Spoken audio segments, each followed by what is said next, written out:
Did someone say consistency? Because, yeah, look, there's three things are certain in life: death, taxes, and me streaming at some point in the afternoon sometimes.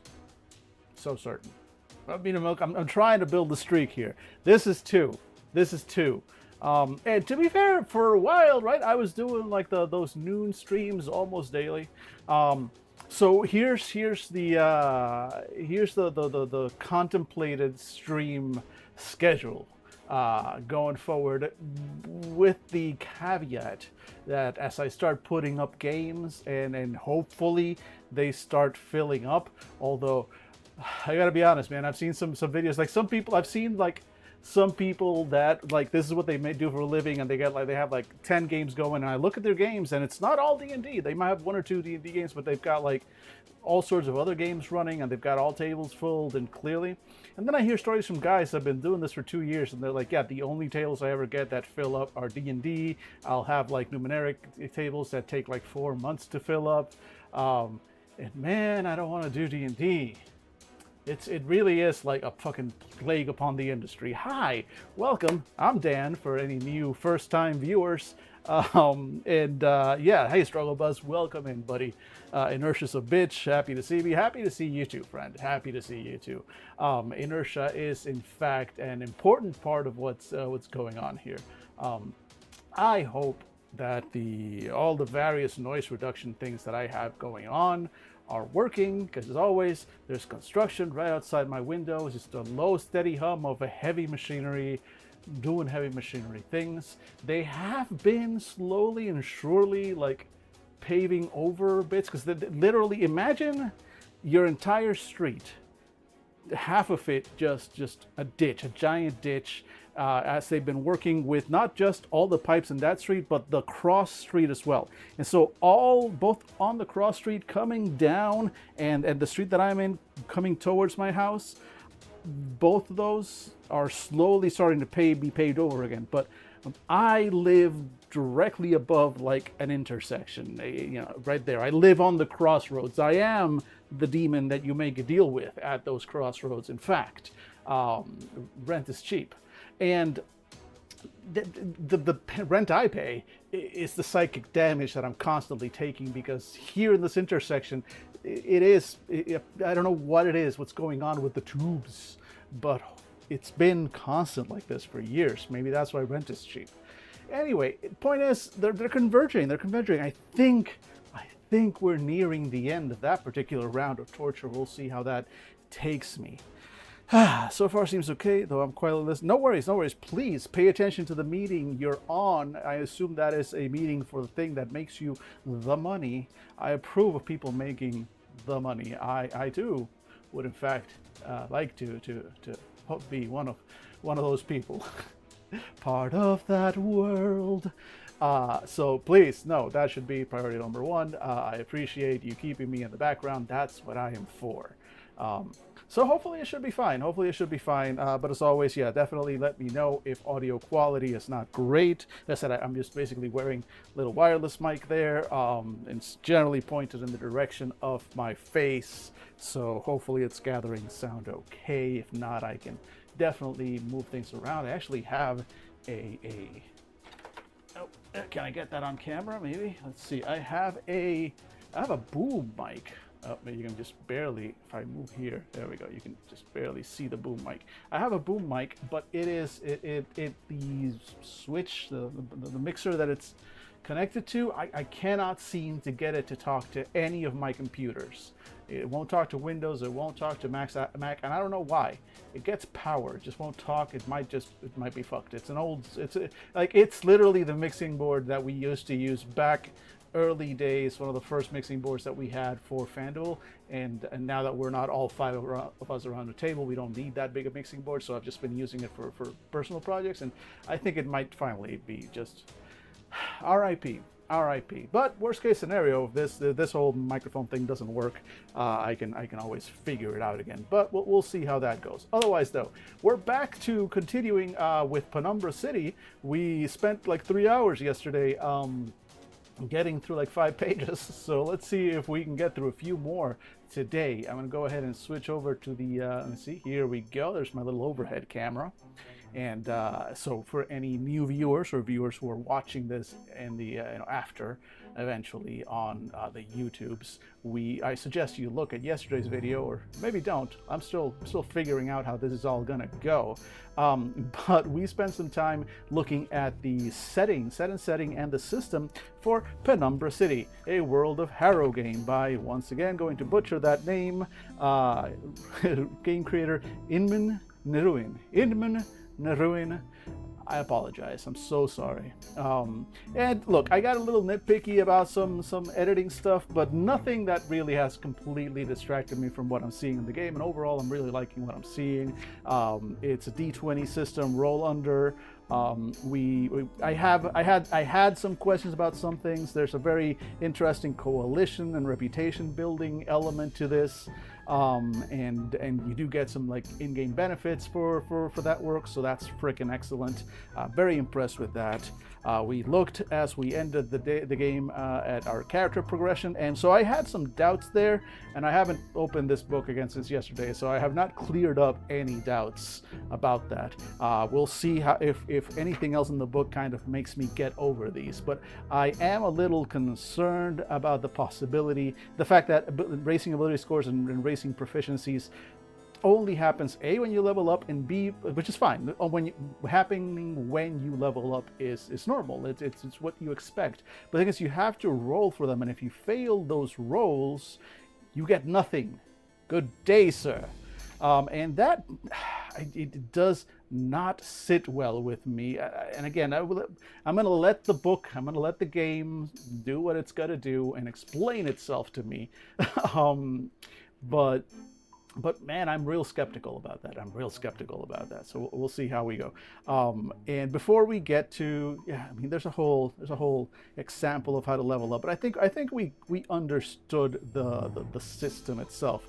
I'm just not sure I understand the reasoning behind certain parts of the system. But I guess we'll get to it, right? So let's see here. Let us actually now go to the actual classes, which is where we wanted to get to yesterday. And honestly, where a lot of people, right? If you're a new player to a game, this is one of the first things you look at. You look at what can I do? What are the classes like? What can I play in this game? Because the setting is cool, right? And everybody's like, you might have an amazing setting, or you might have a really boring setting. Setting is important, but I've always felt that a lot of people, I don't want to make sweeping generalizations of the tabletop RPG genre. At the same time, I'm trying to make videos about it, so I guess I kind of have to make some sweeping generalizations, won't I? So it feels to me like most players want to know what they can play. They might be interested in the setting, they might be curious about it, but I think they're mostly gonna be okay, cool, this setting, this London and this city and all these slums and all these factions, cool, but what can I play in those factions? Am I playing a monster? Am I playing a man? Am I playing a machine? What am I playing? So classes, right? Honestly, they're usually the first thing I look at when I'm looking at a new game, and who knows, maybe where we should have started yesterday, but I'm trying to take the book, as it presents itself. So we got to the classes. Now let's see here. Okay, so this first intro, I think, so this is the first intro. This applies to everyone, and then we're getting to the classes. So we'll read out the quick description. We'll look a bit at their systems and their abilities, and see what we think about each class. I'm not actually no. This title is literally called Tabletop RPG Dive and Deep Dive. So hey, we're deep diving into it. Let's spend some time. Let's see. It takes all kinds of revolutionaries to make a revolution, just like it takes all kinds of guests to throw a good dinner party. Hell, in a dying city like ours, it takes all kinds of people to keep a pie shop from being raided by cops or taken over by monsters. So I like this. Okay, so basically it takes all kinds to build a village, to maintain, to keep your coalition safe from the monsters. And so the first class we have here is the Clacker. Now these were the ones that are they're mad hackers / mad bombers, right? A combination of them both. And we've got a little bit of history here to start with. So let's see. For a little while, there was a bomb makers union. It predated the Ireni Federation even. Some of those folks were the first Areni, supposedly the pyrotechnics techs from the Areni theater. Look, I'll be the first to tell you that anarchism is about mutual aid, and it's about being honorable to one another and taking care of each other, right?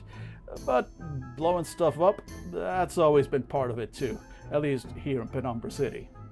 So there were these bomb makers, and they were really into science and engineering. Then a few rogue difference engine operators showed up, started talking with the bomb makers, put their minds together. Now you've got the Clackers. So the Clackers are famous for two things: bombs and difference engines, which, read it as computers, steampunk computers. For a little while, they had this unofficial motto: fight smarter, not harder. But implying that everyone else has got rocks in their head turned out to be not a good way to make friends at parties, so they dropped that. Still, they like to be prepared before they get into a fight. Prepared with information that they calculate in the sewers beneath the plaza. Prepared with explosives rigged to fuck up their enemies. Good folks to have on your side. All right, so I like this. They are basically, they are hackers. They're the ones running the machines, running the computers, but also they're dangerous. They're mad bombers. If you try and get into their systems, boom. I dig it. So starting HP 10, I guess we'll compare that to the other classes, see if that's normal, high, low. I have a feeling that's average. And you get 1 HP by resting. That's interesting. That's defined by class, how much you recover. Cool. All right. So ability score priorities. Clackers most commonly use ability score is knowledge. Makes sense. Which they use for their bombs and for other class abilities. Speed might be a good second priority, used for defense and some social interactions, while strength has some combat use and will has some social use. So you're going to focus mostly on knowledge. Cool. Weapon proficiencies: melee, firearms, and bombs. Light armor, and you have proficiency with engineer's tools, difference engines, and bomb maker's tools. So these are proficiencies, right? So this is stuff. So I'm guessing these, if you are attacking with, like, if you're proficient with a thing, yeah, right? You would get bonuses. That was the rule, right? That we saw yesterday when somebody is proficient in things. Let's see real quick. Let's go back. Ability checks, right? Proficiency should be good at the things. Blah blah blah. Could also grant advantage dice to players who perform tasks in which they are particularly versed. So basically, this just means it lets you do it. It'll give you, if you're doing a task that includes these things, you just auto succeed if you have the time, or you might get bonuses. But these are, okay, this is the stuff that you're good at, the stuff that you know how to use. Simple enough. Languages known, so you know to speak Penumbran, which I'm guessing is the local language, and 2 other languages the player's choice in the languages section. They make a point of the language thing. I'm assuming that there is a system later on to work with the languages, considering how good they, how well they took care of my concerns with the social and coalition building faction. So I'm wondering what role these languages play. So I'm guessing we'll get to them later in the book. And then your starting equipment. So you basically start with all this stuff. You got a stolen access card to a fancy difference engine. Fancy is with the capital F, so that's an actual rank in the game. Access card to the Clacker network. Basic handgun, basic club with a large wrench, an engineer's kit, a bomb maker's kit, 6 basic bomb buddies, and 4 basic bomb buddies with an additional modification. See character. Okay, so we have bomb buddies. Hopefully we'll get those described shortly, but we get to modify them. So we start with like 10 bombs, 4 of them special. We are leaning in on the bombing. Cool. And a slip of paper with a prophetic statement that a difference engine gave you when you were a kid. Written in hole punched code, of course, legible only to those who are proficient with difference engines. Interesting. All right. And there's the art for the Clackers, which I absolutely love. I do love the art style. I wish we got more art in this book. But as you can see, there's very little. I mean, it's there, and when we see it, I'm very appreciative. I love the art style. I do wish we got more of it. Then again, even without that, it's still a nearly 300-page book. So you do what you got to do.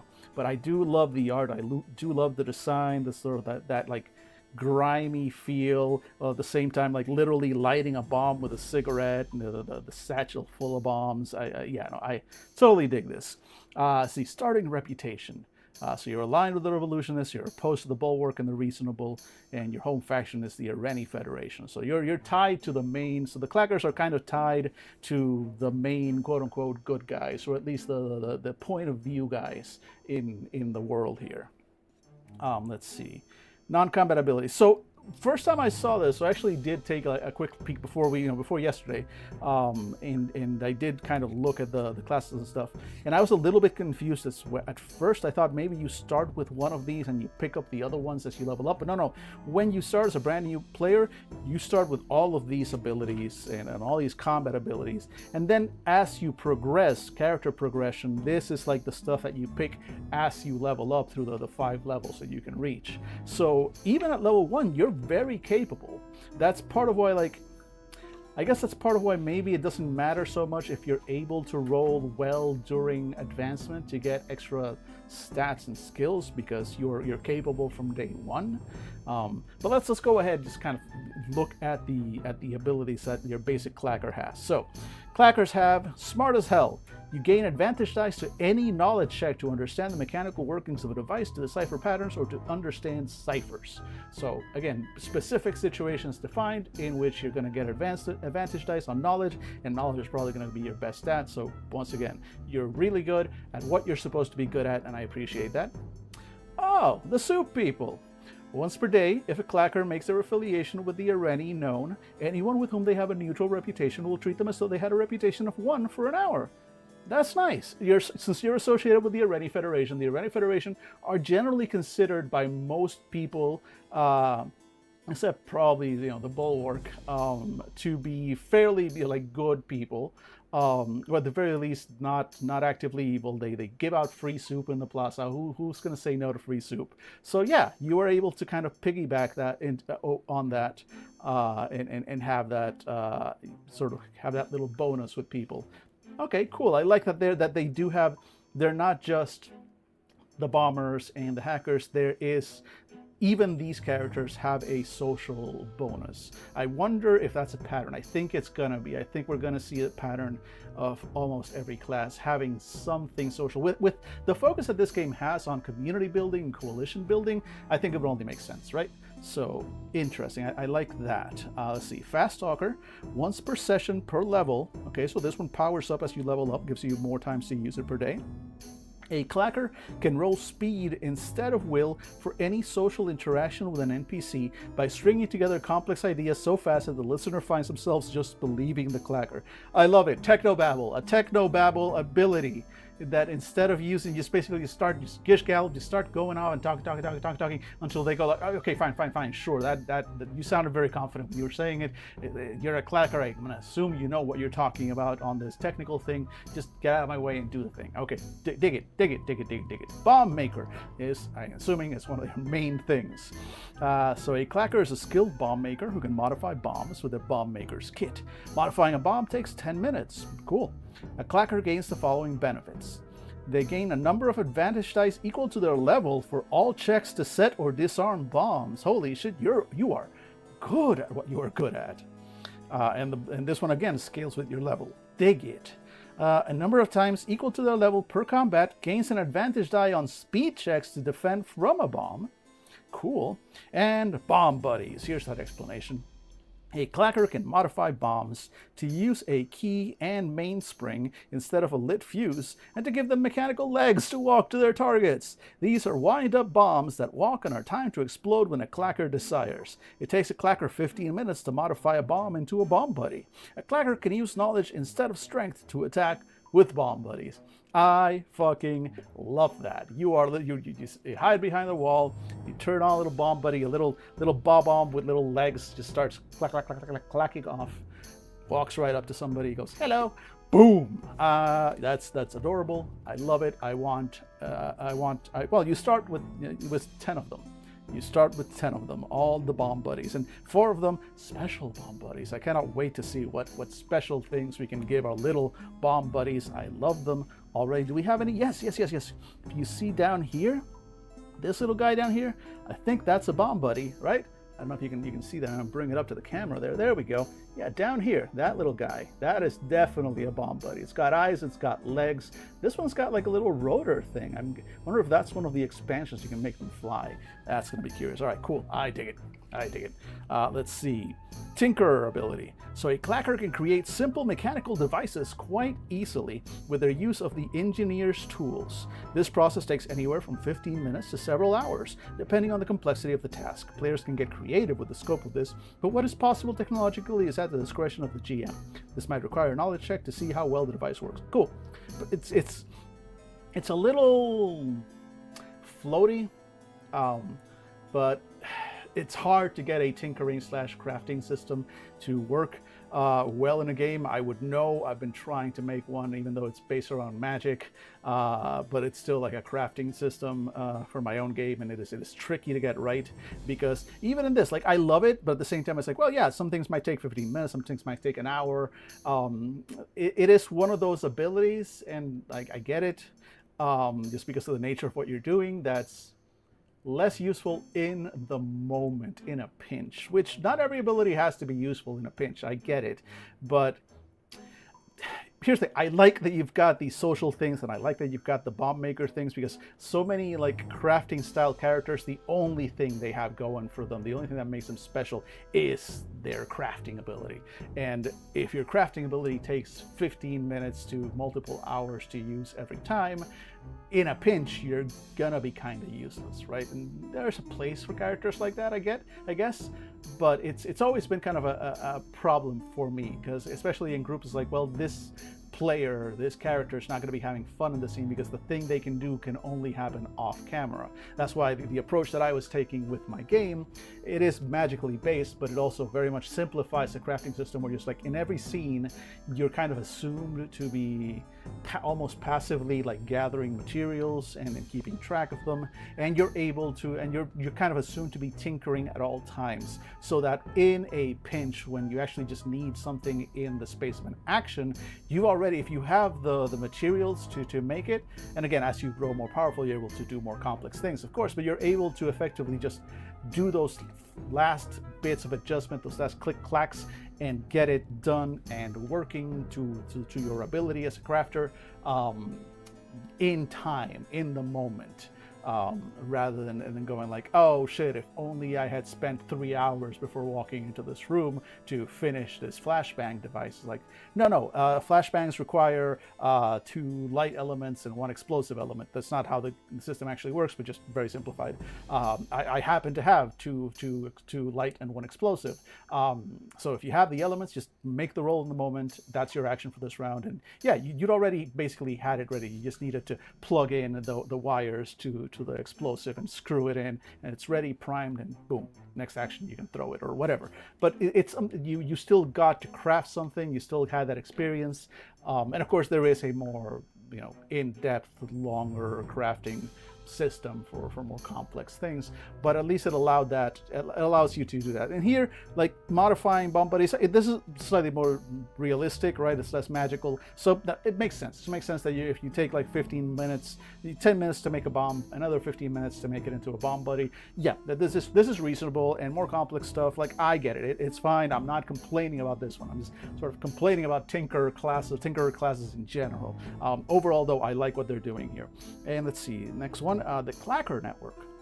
So the Clacker Network is a fine, again, that's a quality, a fine difference engine that a clacker helps to maintain. A clacker with an access card and adequate reputation may consult the Clacker Network as they wish. All right, so I'm hoping that later in the book we get more on the Clacker Network and what it means to consult it, but it sounds a little Nosferatu. It literally is in the sewers. You go into the sewers, you consult this special network of clackers, of difference engines to get information. I'm just curious. I'm hoping later in the book they'll describe the kind of information that exists in the clacker network for you to explore. So overall, though, liking. And those are all non-combat abilities, which again, I also like. A lot of games, the only difference between their character classes is the things they can do in combat, right? This starts with a substantial list of non-combat abilities, although, Bomb Maker is kind of a combat ability, but it's not something you do in combat. You create, it lets you create things that you will use in combat later, right? And of course, bombs have all manner of uses in and outside of combat. So that's fine. So let's talk about the actual combat abilities specific to the Clacker. Let's see. Okay, combat abilities. Fight smarter, not harder. I thought we stopped using that thing. I guess not. So let's see. So once per combat per level, so levels up with you. When a Clacker fails any non-knowledge check in combat, they may choose to roll again with knowledge instead. The player must describe why this is happening. For instance, they knew an opponent who leads with the left foot would aim high. Cool. All right, so it is limited once per combat per level, but you can do it every combat, and as you level up you can do it more often, and I like that. You get to roll, you get to decide after, so you roll to hit, you're rolling strength or dexterity or whatever. You failed. If you still have this ability available for that combat, you can just use it and roll with knowledge, which is probably going to be your best stat. I dig it. I like that. Again, you're giving characters that are maybe not normally frontline combat fighters an ability to use their particular talents to at least to be effective, or at least get out of a tight spot in combat. Dope. Very much like it. It's sideways. It's supposed to be thumbs up. Like, there we go. Thumbs up. All right. Let's see. Strategic position. As a reaction, here we go, that's one of those mysterious reactions. If the Clacker is close, that's a range, to an ally that is being attacked by an opponent who is also close, the Clacker can grant their ally an advantage die on their defense roll as the Clacker points out a strategic way to stand to avoid damage. So, literally, they're just good at going like, hey, duck, hey, lean to the left. And they'll give you, cool, support abilities. Dig it. You're supporting to the people that are near you in combat. I love it. And it's a reaction, so you still get to do your thing, probably throw a bomb. Good stuff. Speaking of bombs, Mad Bomber. As a reaction, here we go, another one. A Clacker can attempt to disarm a bomb that lands close to them in combat before it explodes. To do so, they make a knowledge check. On a success, the bomb does not explode. On a failure, the bomb explodes in their hands. So this is risky, but it's also dope, right? Somebody's like, oh yeah, you're throwing bombs, I'm gonna throw bombs right back at you, and they do, and you just fucking pick it up, defuse it, and put it in your pocket. That's dope. I love the image of that, just how that would go. Let's see. Eye on the exit. A Clacker knows how to get out of harm's way. Once per level, per session, again, grows with you, per session this time instead of per combat, a Clacker may sacrifice their main action during combat to move to distant. Additionally, a Clacker can roll with an advantage die when making knowledge checks to escape. So you're extra scrolly. Again, I like this. You're meant to be mobile. You're meant to be in the back throwing bombs. If you are there, you can at least buff your allies and help them so they can help you. And you are ready to squirrel out and get out of combat because you're not in armor. You're not a frontline fighter. You're meant to be in the back throwing bombs. I love it. A big fan of in-character abilities matching the vibe of the class. Not enough games do that. If I go, you go. Final combat ability. When a Clacker goes out of action, so every character class has a specific thing they can do, or they get to do rather, when you are taken out of action, when you kind of fall in combat. And the Clacker one is, if I go, you go. When a Clacker goes out of action, they may still use a bomb on their turn to attack opponents that are close. So even when you go down, you get to, toss one last bomb at whoever made you go down. That's just the kind of petty that I am here for. So love it. So, and that's again, all this stuff first level. As soon as you start, you get access to all that stuff. That's really solid. Even as a first level character, you've got access to a bunch of good stuff, which again makes me worry less about the progression, right, and the leveling up. Not completely unworried. Again, I still don't like that I might roll and not get something. I should get the thing. Give me the things. But a strong start goes a long way, right? So character progression, let's see. So you get 1 HP every time you level up. You do the leveling up, and you roll with advantage if you're trying to level up knowledge. Makes sense for a clacker. The proficiencies are the standard stuff. So one thing about proficiency, hey, how you doing, buddy? Full volume, let's go. So proficiencies, you also like have to learn to roll them. Yeah, okay, exactly. You have to roll them, and it has to be something that you did in the session, which again, I feel like you should be able to earn proficiencies. If you have to roll, you should be able to learn them separately from leveling. Leveling, I'm gonna keep saying, I'm gonna keep harping on this, aren't I? Leveling should just give you stuff. You've earned it at that point. If it's something that it's rolling, then it should be separate from the leveling system. That's just how I feel. That's just how I feel. And so this is a progression, stuff that you can get as you level up. So bomb making progression, you can further. So it's basically modifications to your bomb buddies, and you get to choose one of these to start with. You start with, right? It's let's go back here. I believe in the equipment. Right, you start with 6 basics and 4 basics with a modification. So the modifications here, let's see, we can start with. Oh. Okay, so there we go, flying. So first thing you can see is flying, and so bomb buddy can only take 1 modification at a time. Takes a clacker 1 hour to modify 6 bombs. Cool. Oh, yeah, leveling should be I survived this long and seen this much stuff, and now I am better in general. Right, then the maybe chance. Right, exactly. That's how I feel about it. So the first thing you can do, you can give it flying, which is kind of what we saw in that image down there. Look, I'm gonna zoom in again. There we go. See, look at that little guy there, and then these guys with flying, the bomb buddies. I love it. So the first thing. No, we'll get to the girl shortly. We'll get to the Corsorian Knight shortly. So flying, cool, even flying, triggered. The bomb explodes in response to an auditory signal from the clacker that must be determined before being destroyed. Clap on, clap off the bomb. Smoke. So you can create smoke bombs in addition to causing damage. Create smoke that makes it difficult for someone to see further than close. And here's the mechanics for that. Pretty straightforward. I like it. In fact, very effective. Yeah. Okay, I like that actually. Pretty powerful for smoke. I like. So far, each one of them has their nice things. Triggered definitely has its uses. Flying most definitely has its uses. Landmine. This bomb only explodes when it's stepped on. During calm, no check is required to set a landmine. During tension, a check is required to set one. During combat, the check is made with disadvantage die. Many people disapprove of the construction of landmines, and the clacker risks upsetting a faction if they are discovered to use them regularly in that faction's territory. Good point. Interesting. I like that they are addressing the sort of the danger, the worry with landmines there, and the fact that their use is not well received by most factions.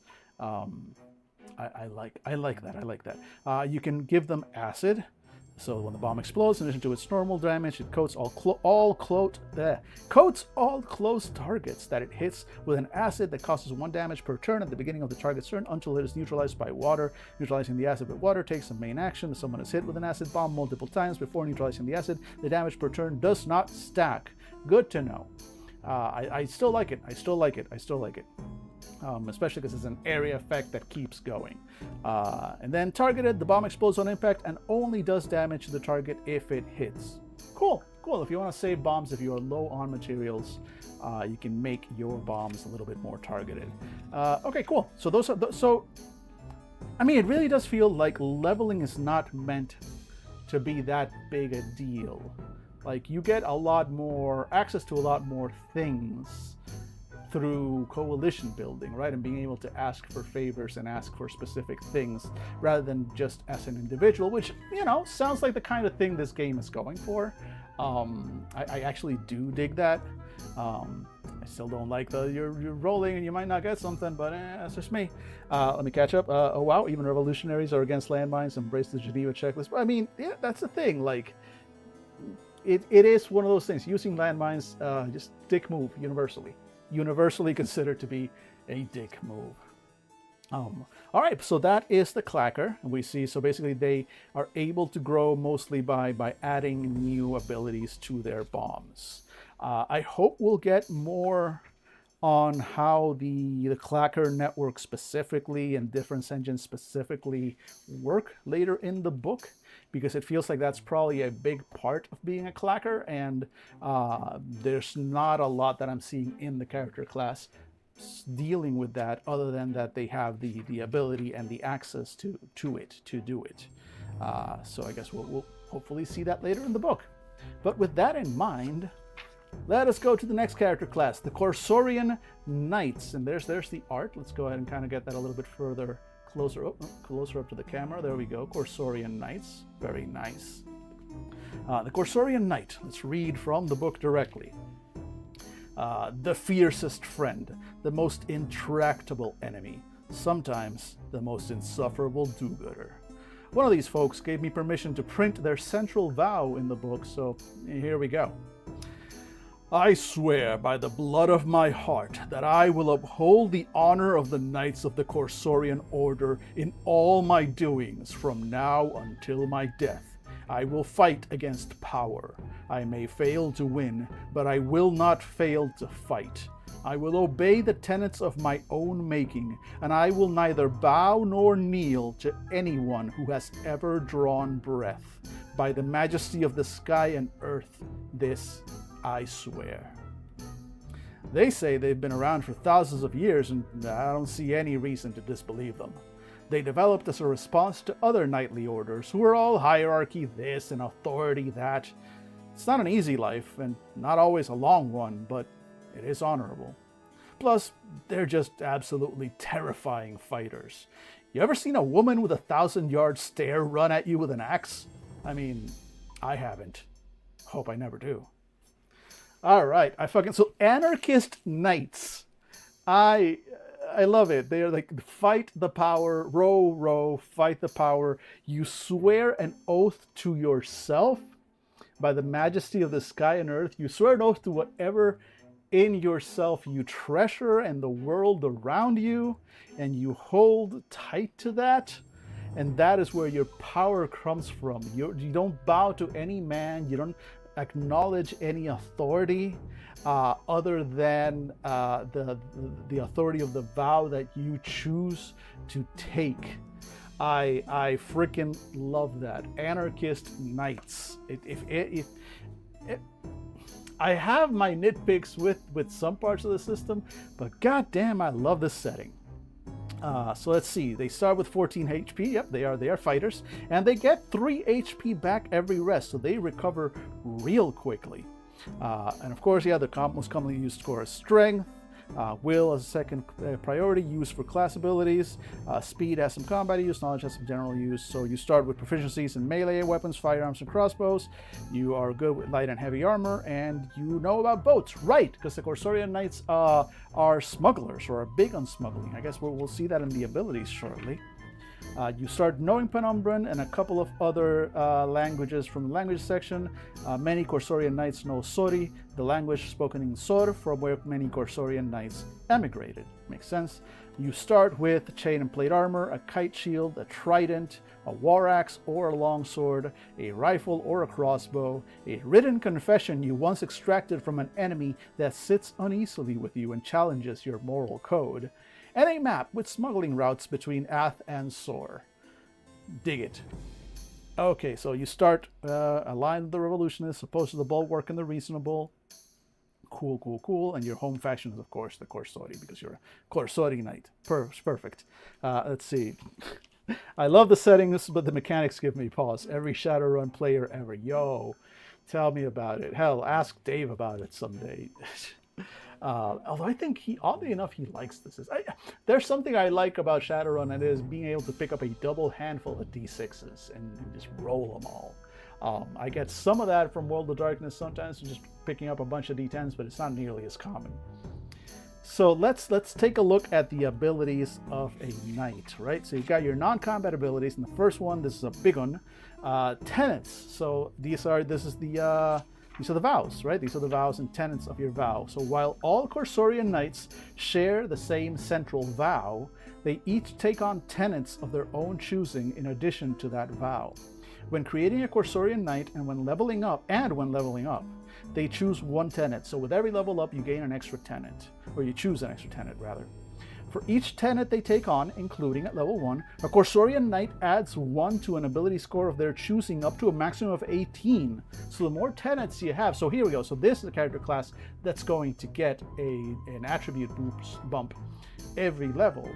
And with attribute bumps normally taking a role, this is very powerful in that ambiance, right? So okay, that's giving this value.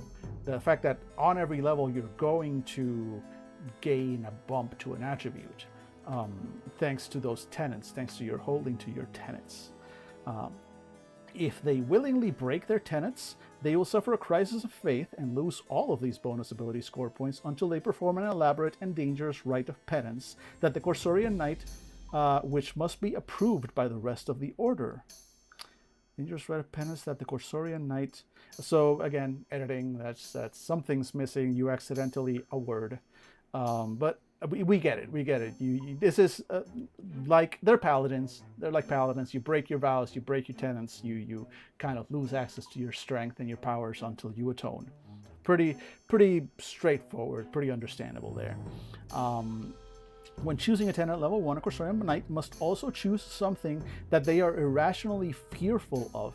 When encountering the object of their fear, they make all will checks with a disadvantage die.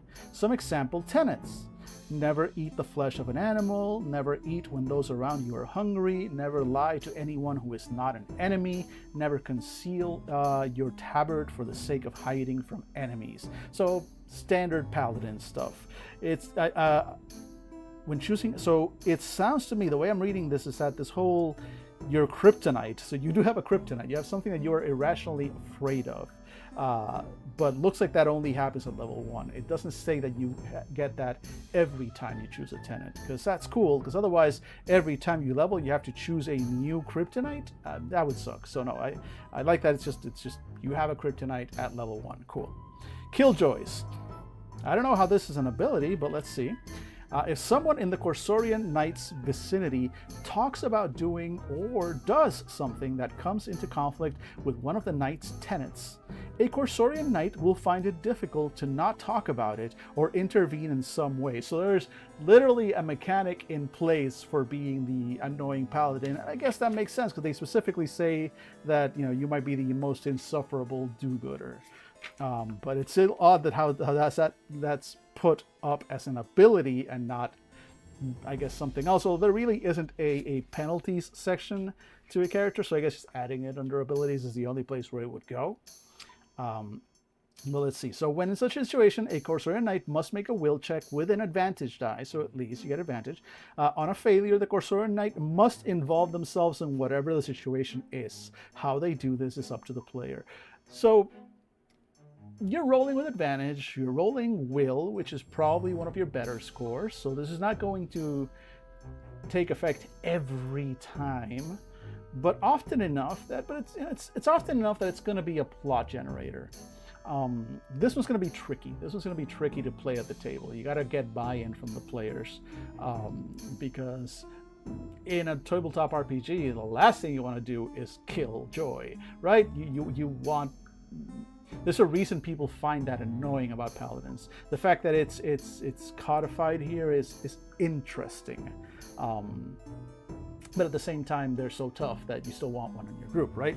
So yeah, and it doesn't necessarily say that bad things have to happen. It's just a plot generator, right?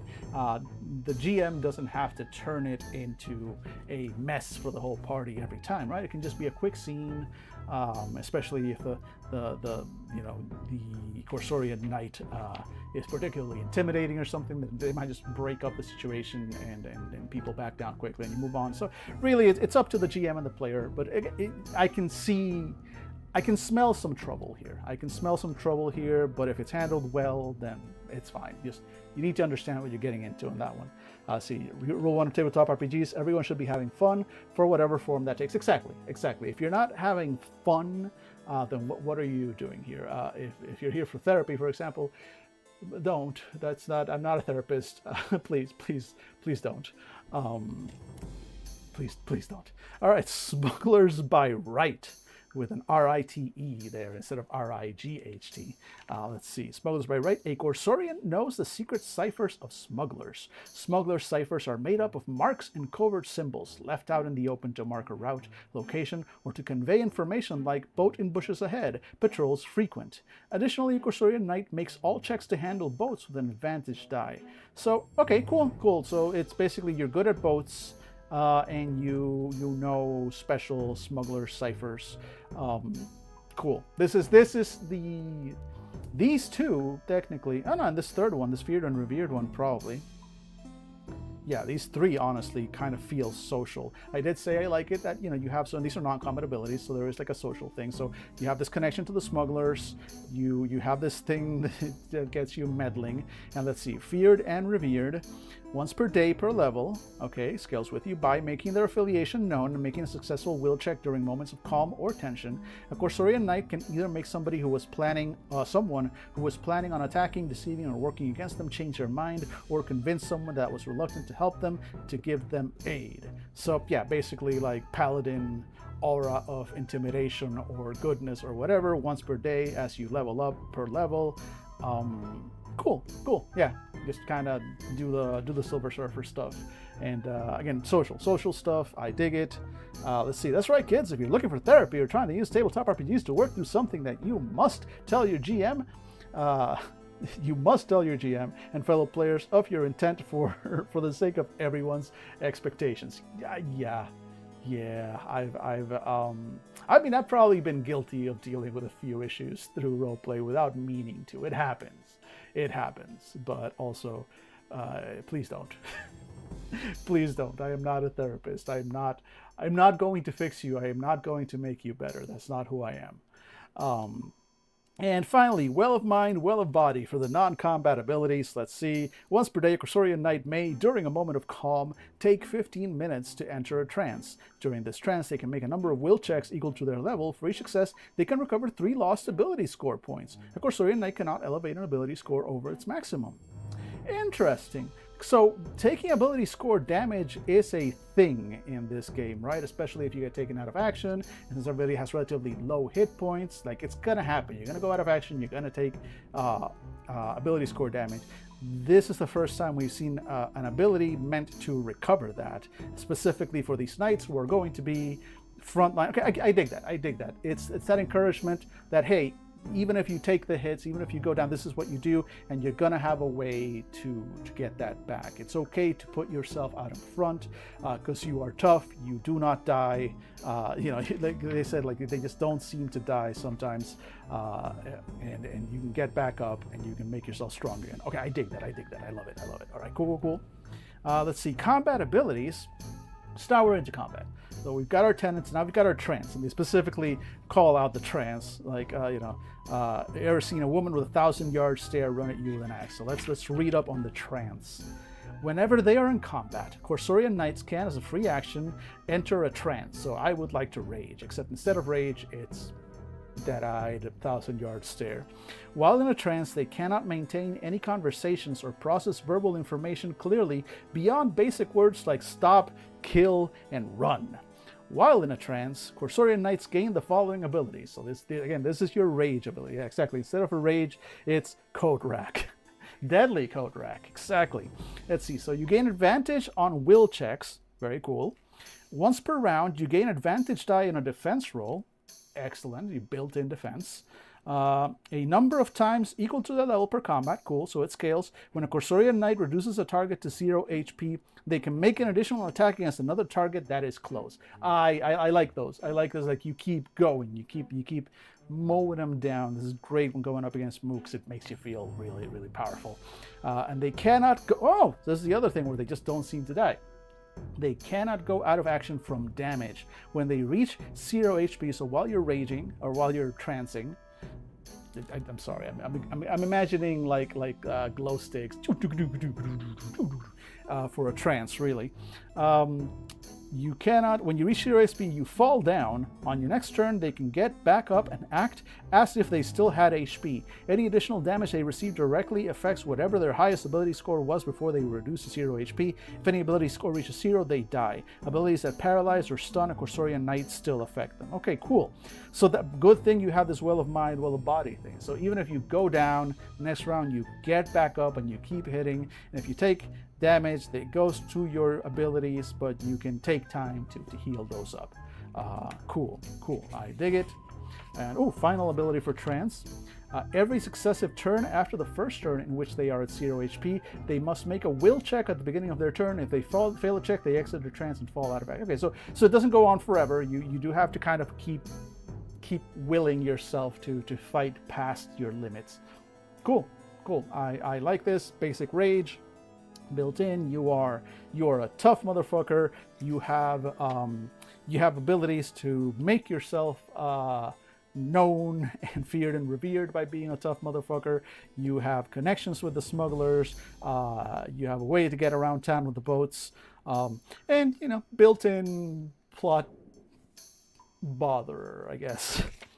And then the final of the starting abilities for combat: fight me. As a reaction, if a close opponent moves away from a Corsorian Knight, the Corsorian Knight may make an attack against the opponent. So basically, attack of opportunity, kind of. Except they're the only ones that get it. Which, cool. That's a reaction. Yeah, cool. Basic. They get, since it's not a thing in this game. There is no attack of opportunity by default. Then the fact that they get that as an ability, valid. Done. And then as you level up as a Corsorian Knight, you add 3 HP every level. Not bad. Advantage on strength to gain. Proficiencies, yeah, the usual stuff. And then knightly progression. So as a Corsorian Knight progresses in level, they learn new trance abilities. And create a Corsorian Knight when leveling up. Okay, so you get to pick one of these also to start with, and then you pick extras as you level up. So let's see. Quick healers. During calm, a Corsorian Knight can add their level to the amount of HP they can recover while resting. So one step down for regeneration. Again, these are your tanks. I mean, I thought we were going to get to the tanks. I thought we were going to get to the tanks with the ex-Marines, because they literally have power armor or steam power armor. But these guys are very tanky. Let's see. It makes a useful thing unique. Nice touch. Exactly. Yeah. Let's see. Soothsayers. So during calm, after a suspicious conversation with an NPC, this was a social one, a Corsorian Knight can enter a trance for 5 minutes. At the end of the trance, they make a will check. On a success, they know whether they were lied to in that conversation. Cool. So you send them in to do an interrogation, right? And they can use that feared and revered maybe ability to push forward, and then they step away and they kind of go into a trance for 5 minutes, and then you make a roll and you know for a fact whether you were lied to or not. Interesting. So that's one you can pick. Let's see. Without fear, a Corsorian Knight is immune to being frightened during their trance. Cool. I wonder how common this is. How many monsters how common frightened is as a status, right? That depends how useful this is going to be. Let's see. Focused blow. Once per combat, while in a trance, a Corsorian Knight may make a single attack with a number of advantage die equal to their level. So this is your smite, basically, kind of. Once per combat. Cool. So you can keep doing that in multiple combats. Nice. And the higher level you go, the more powerful this is. Stagger. When a Corsorian Knight in a trance hits an opponent with a melee weapon or unarmed strike, they may make a strength check. On a success, their target is knocked down. Cool. Baldur's Gate 3 stuff. Excellent. And Menace. Whenever a Corsorian Knight in a trance hits an opponent with a melee weapon or an unarmed strike, they may make a will check. On a success, their target flees to nearby in the next turn if they are able. On an excessive success, or if the target is unable to flee, the opponent is frightened. So they can cause frightened on others, potentially. But yeah, it's basically fun, because a lot of tank abilities are more about like like making people attack you. This one is more like you are so menacing, you are coming at somebody. I like because that's tied into the fiction where they go like, oh, you know how menacing it is that they're running at you with an axe with a 1,000-yard stare, right? That's there's some mechanic for that, for freaking you out when that happens. I dig that. I like the Corsorian Knights. They're very focused. I wasn't sure if I was gonna like them, but I really dig them after looking through them. Anarchist Knights, cool. And now let's see, Dog Girl. Everyone in the Dog Girls is a Dog Girl, right? But not all of them are Dog Girls. I really wish they had a second word to use here, like a Dog Girl Lancer or something cool like that. I brought it up to my friend Piston, and he just laughed at me. All Dog Girls fix and ride bikes. Some of them take it real seriously. Some of them are one with their bikes. They fight with lance and pistol and bomb, weaving in and out from their foes. They also seem to know everyone. Good folks, the Dog Girls. And there's the art right there for the Dog Girls. There you go. They are bikers, and they have lances, and they're the ones that basically joust through combat. So they're rangery, right? They're big on mobility, starting HP 12, HP recovered per rest 2. Their biggest score is speed. Knowledge is the best, second best, and strength and knowledge. They start with melee weapons, firearms, and bombs. So we've got another bomb user character. They have engineer's tools, thieves' tools, bomb maker's tools, and dog's wheels. Dog's wheels are the motors. That's what they call the motorcycles in this game, dog's wheels. And let's see, they know Penumbran, one other language. So you start with some brass knuckles, love it. 3 basic bombs, not bomb buddies, just bombs. A lance with a pennant of their own design near the tip. So I like that they make of that. These lances have pennants. Again, there's that knightly vibe to it. Your basic dog's wheel, a handgun, a thieves kit, biker's mail, so light armor, cool. An engineer's kit, and a map to or of a rarely explored part of the city, such as the tomb or an abandoned manor. Just built-in plot stuff. Good, I dig it. Let's see. I know it's incorrect. My brain just hears dog grill.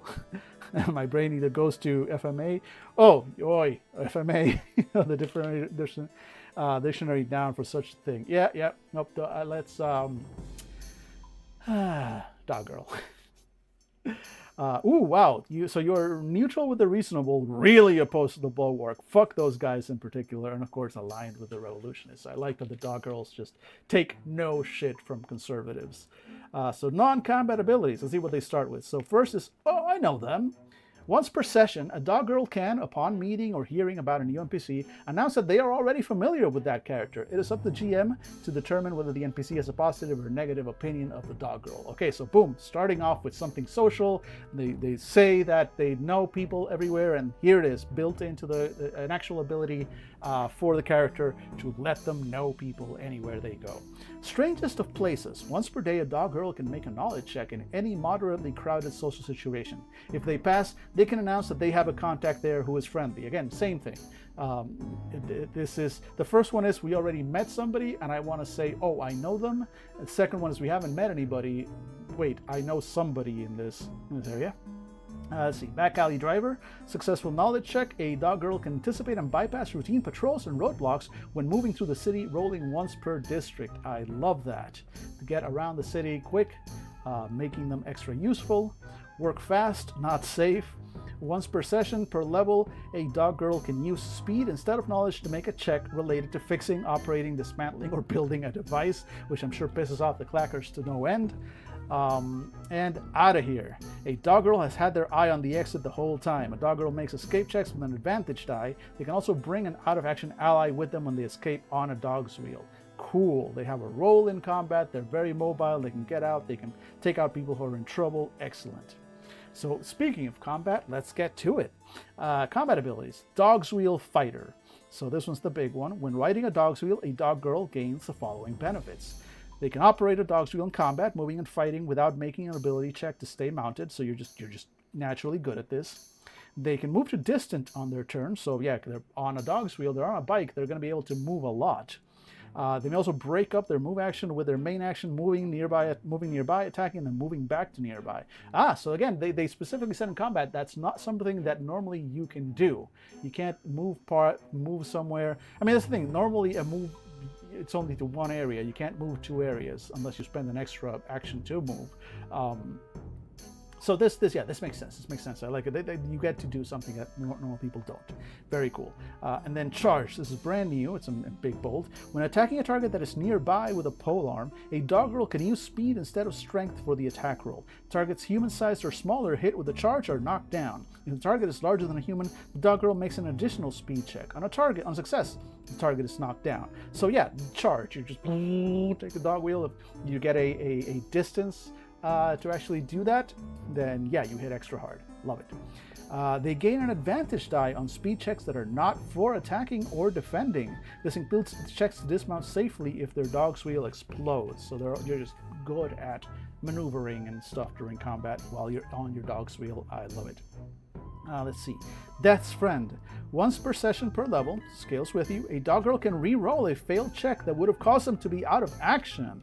So once you're close to the edge, you're one step closer to the edge, and you're about to fall, as you go up in level, you get particularly good at avoiding death. I dig it. I dig it. It's built in. Speed counts. When not mounted on a dog's wheel, a doggerel may reload 1 firearm per turn as a free action. So when you're not mounted, you're still just spraying bullets until you get to your mount. Doggerel's Best Friend. As a reaction to being attacked, a doggerel can, with a successful speed check, maneuver their dog's wheel in front of themselves so it takes damage from their attack instead of them. For attacks that affect the whole area, like a bomb exploding, this ability reduces the damage from the attack by only half, rounded down. The remainder is taken by the dog's wheel.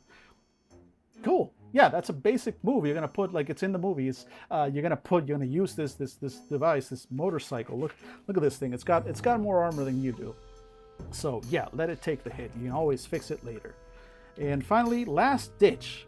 So you do everything you can to stay out of action by using Death's Friend, but you're out of those. So when a doggerel goes out of action, finally, this is your out of action action. When a doggerel goes out of action while mounted on a dog's wheel, they must make a speed check. On a success, they can use their move action on their next turn, but take no other actions. When they are done moving, they lay the dog's wheel down safely and are incapacitated. All right, cool. So you get a chance to at least get out of immediate danger, right out of the immediate danger on your bike when you're finally taken down in a combat. Cool, basic. I love it. See, so as you go up, you add 2 HP to your max. You're focused on speed, blah, blah, blah, proficiencies. All right, so what do you get as you level up as a doggerel? You get better at writing, clearly. And there's more art. Again, appreciate the art when we get it. I wish there was more. These are, I think, the same ones that we had at the beginning. Now they're actually writing along. All right, so let's see.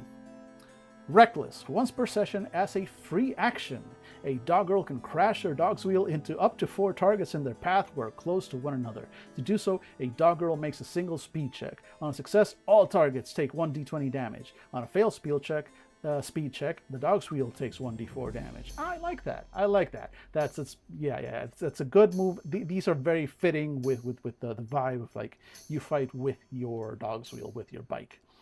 Scout. Once per day, a doggerel may take 15 minutes to scout an unknown area, revealing a basic knowledge and layout of the layout and inhabitants. As part of this ability, the doggerel makes a knowledge check and a speed check. Successful knowledge check, the doggerel reveals a hidden piece of knowledge about the area. And a successful speed check, the doggerel is unobserved while scouting. On a failed speed check, the doggerel is observed. Interesting. Okay, so basic info gathering system.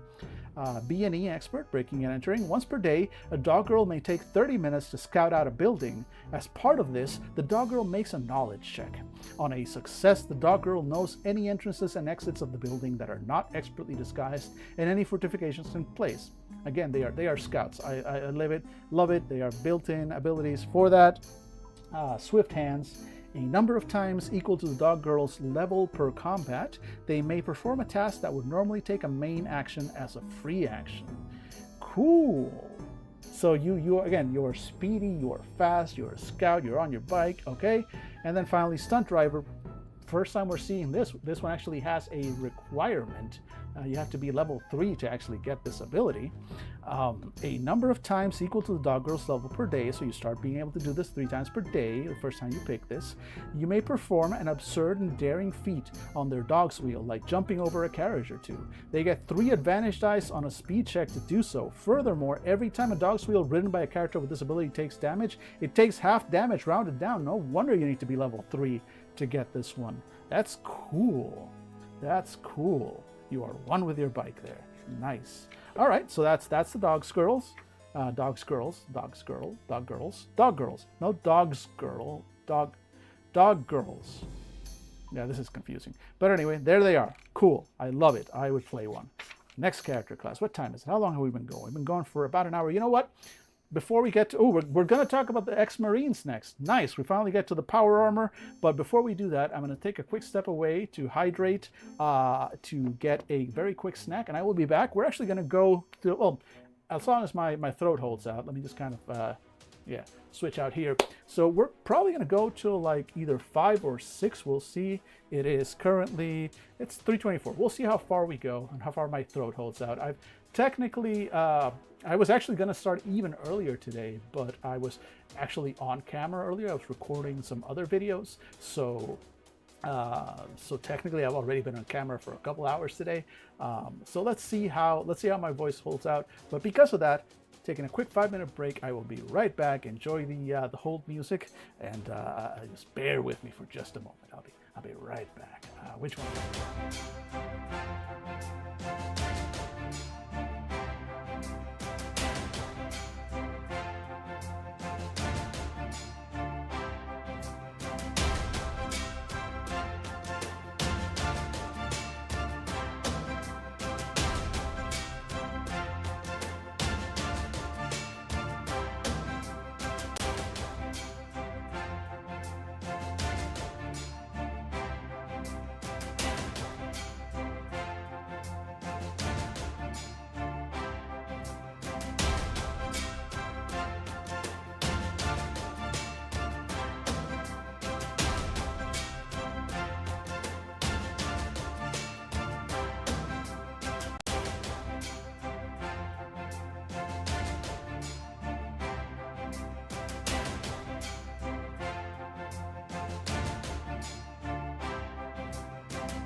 And we are back, I certainly hope. Yes, it does appear to me that we have returned to the live places. How are you all doing? I did indeed have to step up. Apologies for the ads. I would turn those off, but I can't. Unfortunately, the only way that really works is you gotta pay either me or Twitch, I guess, money to make those go away, which sucks. Or well, no, I'm sure YouTube also has ads. I forget, because YouTube is one of the few services that I actually pay for, because it's too much. The ads are too much. So yeah, exactly. Don't complain about the ads. Just, it is what it is. Exactly. So I wish it would give me as the streamer some kind of confirmation, some kind of little heads up, like, yo, ads are running, right? Just so I know. Because that way, at least, you know, like, oh, okay, ads are running. Let me not say X or Y or whatever, so that the people who are currently watching the ads don't miss out. But oh well. Then again, I don't know. Maybe it plays ads at different times for every individual person, so that's impossible. But I get the feeling that it plays the ads like at the same time for everybody on the channel that is not subscribed, I guess. But anyway. You can try to poke the Pirate Software Discord to see if anyone over there knows how he gets notified. But I mean, there's got to be a way, or it might just be just watching the stream right from a non-subscribed account. You just have it running, and so when you see the ads over there, I guess that happens. But oh well. Anyway, I don't know where we dropped off. Let's kind of get back to it. So let's go ahead here, main game. There we go. Back to Penumbra City. As we finished up with the dog girls and their all their abilities. They get to be scouts. They get to be reckless. They get to just be fast and do badass things with their bikes. I love it. I appreciate it. Yes. Dog girls. Dog girls are great. You can hit people with your bike. You can have your bike take hits for you. You can scout around and get information about places and how to break into them. And you get to just be fast and be awesome. That's Dog Girls in a nutshell. I dig it. And now we go on to the ex-Marines. So these are the ones that I thought were going to be the tanks, but then the Corsarian Knights came along and just got real tanky on me. So let's see what the ex-Marines have got to offer. First of all, as always, appreciate that art. Look at it right there. Ain't that beautiful? And by the way, I want to say, I'm not sponsored at all, but I really appreciate how. So I have my main camera here, right? So this beautiful face that you see here looks so beautiful. And look, I've heard what they say about me out there. I've heard what the people are saying. They're saying I'm too handsome, I'm too charismatic, and to those people, I say, suck it. I'm gonna continue to be handsome and charismatic. You can't stop me.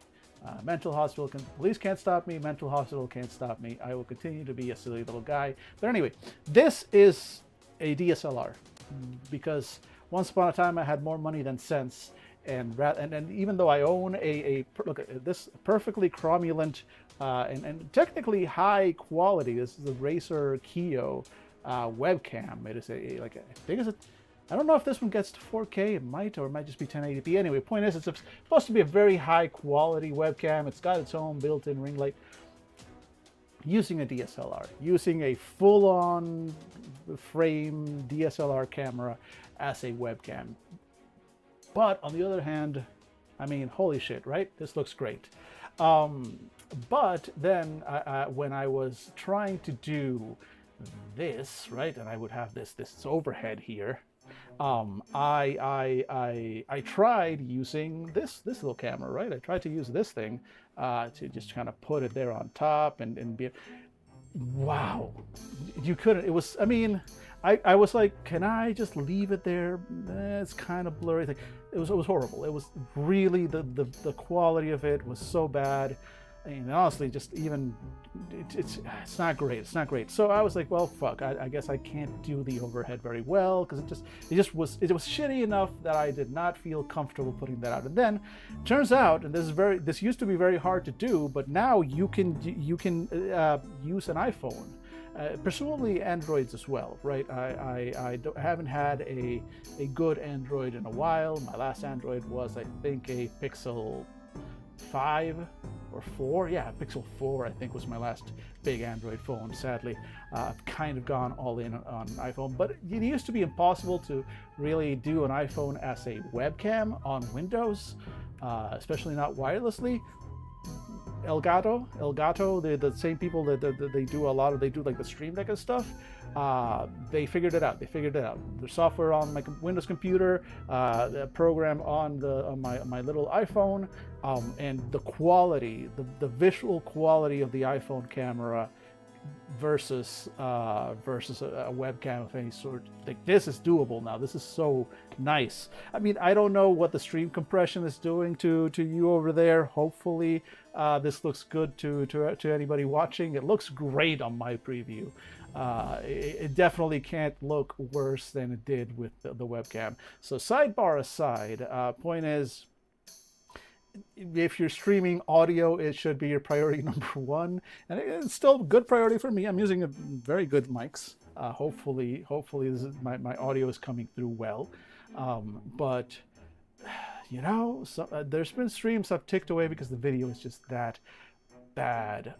I feel like if you're gonna do it, if you're gonna provide the video, do your best to provide good video. If you can't provide good video, I'd rather you provide only good audio. But good audio with bad video is passable, but it annoys me. At this point, it just annoys me, so I wanted to present good video within the range that what I'm presenting is literally a book, right? It's not exactly the most exciting of content, but at the very least, let it look good while it's here.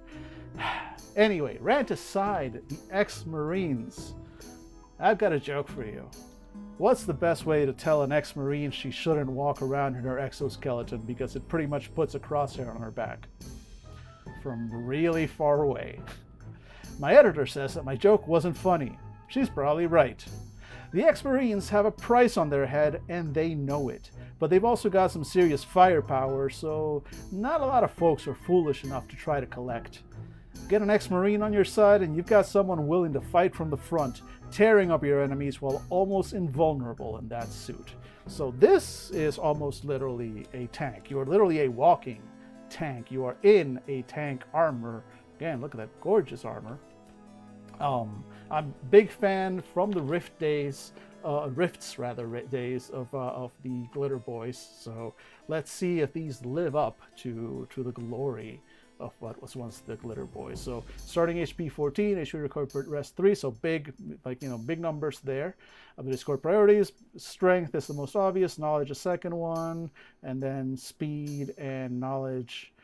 So you don't really need a lot of will, even for they mentioned knowledge twice. Interesting. I guess none of your abilities require will for this one. Let's see, Space Marine sounds gene mutation so far. Let's see. Plus these are steampunk powered. So proficiencies: melee weapons, firearms, bolt throwers, and bombs. Light armor, heavy armor, shields, exoskeletons. Engineer tools, bomb maker's tools. You know Penumbran, you know one more language. So you start with a bolt thrower, a fireman's axe, 4 handguns, your exoskeleton, an engineer's kit, and a letter you're supposed to hand deliver for a fellow soldier who died a tragic and meaningless death at the front. Nice. Yeah, Steam Marines, exactly. Alright, so you start off, again, fuck the conservative faction, you start aligned, and your home faction is the Royal Veterans Against Everything. Rave, no, or RVAE, but I'm just gonna say it's Rave. Rave against the dying of the light. Alright, so what are your non-combat abilities as a ex-Marine? You start off with the ability of War Stories. During calm, an ex-Marine can regale people with war stories. They may attempt to either persuade a group to aid them, or intimidate a group to leave them alone. An ex-Marine makes the check to persuade or intimidate this group with knowledge instead of will. So that's why you don't have to necessarily focus on will, because your abilities are more about knowledge and strength in combat. Cool. If they are trying to persuade a group of people with whom they have negative reputation and the check is successful, those people will treat the ex-Marine as if they had a reputation of 0 for 1 hour, so they'll go neutral instead of being hostile. If they are trying to persuade a group of people with whom they have a neutral reputation, those people will treat them as if they had a reputation of 1 for 1 hour.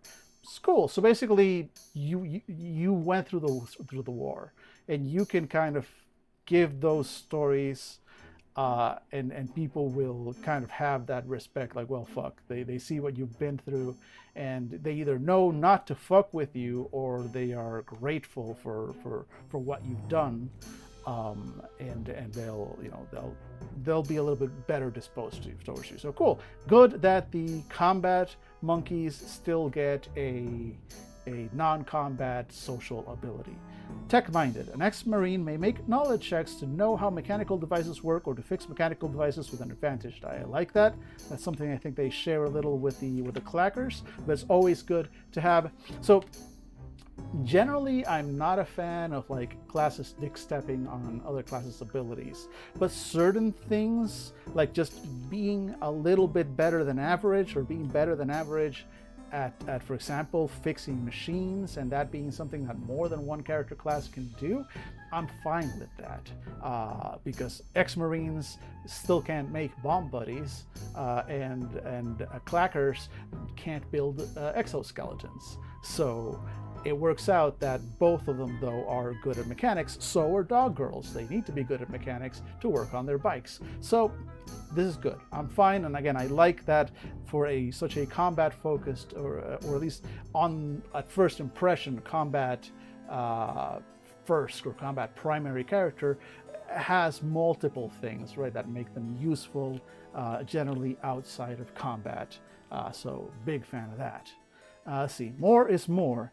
An ex-Marine may repair any handgun, rifle, or bolt thrower, whether or not it is broken, by attaching additional barrels, overriding the steam pressure safety, or doing some other such modification. A weapon modified in this way provides an additional damage die, but upon any failed attack roll, it breaks irrecoverably.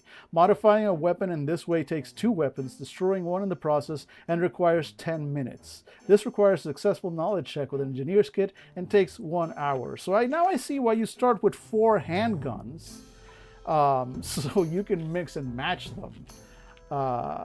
That's kind of dope, though, because so long as you keep hitting, you're doing like double damage. Just the moment you miss, that's it. It's fucked. But especially when you're going into combat, you know you're going up in a big fight. Yeah, take some time, take that hour before combat, and fucking mangle up a double duty pistol. And then go fuck some shit up, as long as your dice are on your side. I dig it. Let's see. And final ability for strength will do. Once per day per level, scales with you, excellent. An ex-Marine may decide that an otherwise failed strength check has in fact succeeded. Fuck you, GM. No, I made it. I made the roll. Starting at level 3, an ex-Marine may expend 3 uses of this ability at once to succeed at some show of strength that would not normally be possible at all, such as smashing through a stone wall, climbing a tower with one hand, or throwing a spear into a zeppelin hundreds of feet overhead. So they have that brute strength ability. They have that ability to just Hulk out. And it's starting at level 3 to truly Hulk out. Cool. I like that. Especially with the power armor, right? Combat abilities. Now let's see what they can do in a fight.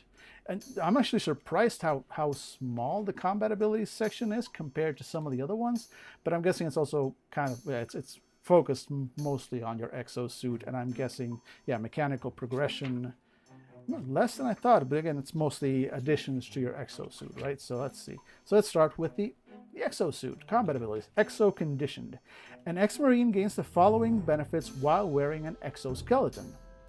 They gain 1 advantage die on strength checks during combat that are not for attacking or defending. So yeah, you're powered up. They can lift but not carry twice the weight of what they otherwise could, so feats of strength. Good for like rescuing, getting a chunk of building off of somebody. They can make unarmed strikes with their gauntlets. These unarmed strikes attack with strength and have the attributes of a fine club, which is cool because normal unarmed strikes are just 1 point of damage. They're not great, and I haven't seen any kind of monk or hand-to-hand unarmed combatant class yet. I mean, we might still see one, maybe the Fungalians, although I have a feeling they use like clubs. So at least somebody can kind of strike, quote unquote, barehanded, or at least with just the hands, the gloves of their power armor. Let's see. They cannot be knocked down except by something more than twice their size, and I'm guessing there's not a lot of things more than twice the size of somebody in exo armor. They may attack with strength instead of speed with any melee weapon. So cool. So that I'm assuming there are certain blades that are speed only. So you can just attack with strength. Focus on strength. Strength is your thing. Okay, other combat abilities. Let's see. Don't touch the suit.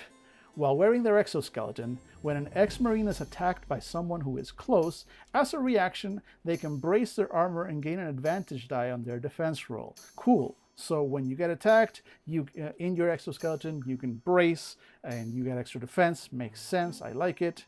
Mind for strategy.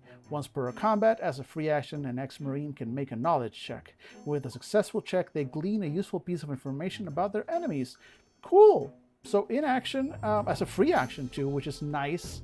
I like that. I like that it doesn't force them to choose between attacking and investigating. Like, this is something you can do. You are strategically minded, and in fact, as you're fighting is when you would notice this about your enemies. So I like that.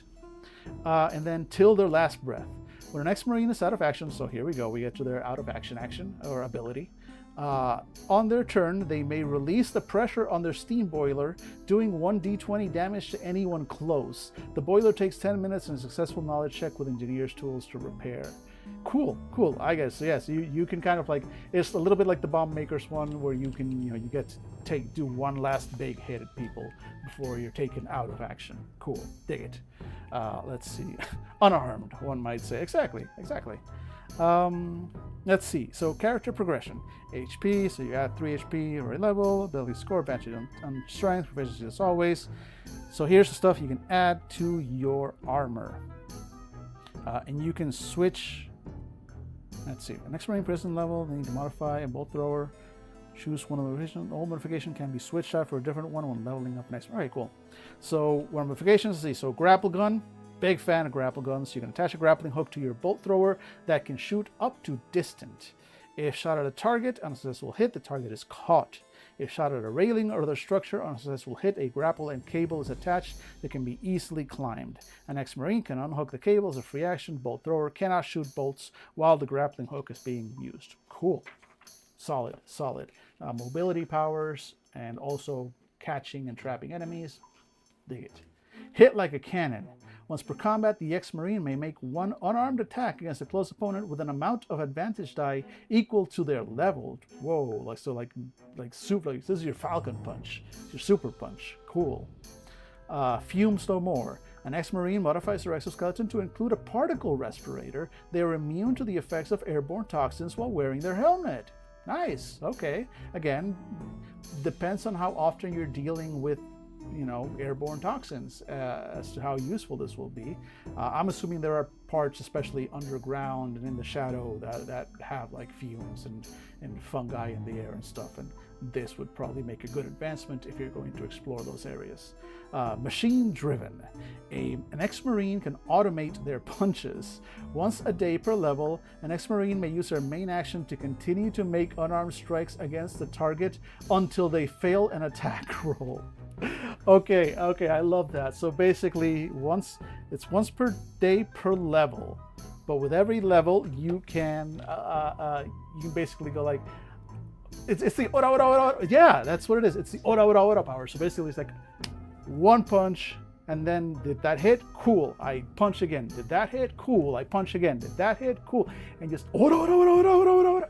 Okay, I love it. Any power that lets you get away with an ora ora is solid in my book. Sold, even if nothing else happened with this character class. That single ability alone, that's what I'm picking. If I'm ever playing an Ex-Marine, that is my level 1 ability. I'm starting with that shit, because that's dope as fuck. Exploding attacks instead of just exploding dice. Exactly. Let's see. Needs a cannon. Okay, so you have one that only happens at level 5. First time we've seen this. We've seen all the requirement for level 3. This one is your final ability. Given an hour, the use of an engineer's kit and some iron pipe, an ex-marine can turn their bolt thrower into a cannon. While their bolt thrower is a cannon, it cannot shoot bolts or grapples, only bombs. Hashtag only bombs. The cannon can be fired up to distant without penalty or up to far away with disadvantage die. The cannon takes a main action to fire and main or move action to reload. Cool though. So you basically turn your bolt thrower into a cannon and you shoot bombs. Cool. Interesting how this is only level 5. I'm guessing this is more. Well, yeah, because everybody else that's doing bombs is throwing them just with their hands, right? So you're really only hitting like close and near targets. So the fact that this can go up to distant without penalty, I guess yeah, you would have a penalty for distant. This can go up to distant without penalty or far away with advantage. So it basically gives you extra range, so you're hitting enemies with bombs before they're even getting to you, which is solid. It's solid. I'm guessing the kind of battle that you might be engaging in at level 5, where you might be actually fighting entire armies, or at least like entire squads of people from Silver, or you might be actually going up against the Silver City itself. Yeah, you want to be able to like start a fucking war here. So makes sense logically. I'd have to play with the system to see how big of an effect it is in game, right? How much, whether this is really worth having to wait till level 5 through it. Oh, well, my big light just went out. Why are you out? You should not be out. You are. Oh, there we go. Interesting. Oh. Sorry, guys. Sorry. I need to fix that.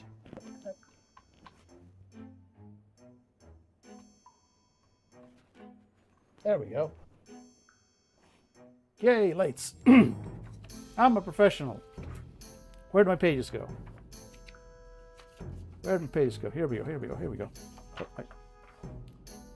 Oh, yes, okay, here we go. We're caught up again. Sorry, guys. My lights are just acting up. Cool. Anyway, so that's the X one. So guys, I would need to know. I would need to go. How you could detect difficulty. That's all good. Yeah. It's still weird. Like, why did it stop? Make sure the rest of my stuff is charging properly, right? Yeah, you're all connected. Cool. I worry about this overhead camera because it did overheat a bit, but it was doing something different last time. It's not. It is fairly warm. Sorry about that. Just testing. Yeah, but I think it's fine. It's fine because it's not recording. We'll see. We'll see. I mean, it lasted the 3 hours yesterday. Hopefully it lasts all that time today. We'll see how we go. And if no, then that's a lesson to be learned for future streams. If it turns out like, hey, I can only keep this overhead thing going for like 2 hours at a time, then that's a lesson we're going to want to learn, so that in the future we have a little time. We go like, all right, so let's do a little halftime show while the camera cools down or something. So good to know. Good to know. But so far, so good. Fingers crossed. Now, let us continue, because now I want to see the Fungalians. Before we read about them, let's look at the art. There's one of my favorite arts in the book. Here we go. Look at them there. Look at those clockwork orange looking motherfuckers right there. If you ever need a street poet berserker, you find yourself a Fungalian. Look at them. They look fun. They look fun. She specifically looks like trouble. I may have a type. Let's read about these Fungalians, though. Let's see what's up with them. So, if you ever need a street poet berserker, you find yourself a Fungalian. Some people eat fungus for food. Some people use it to hallucinate. Some people brew it into medicine.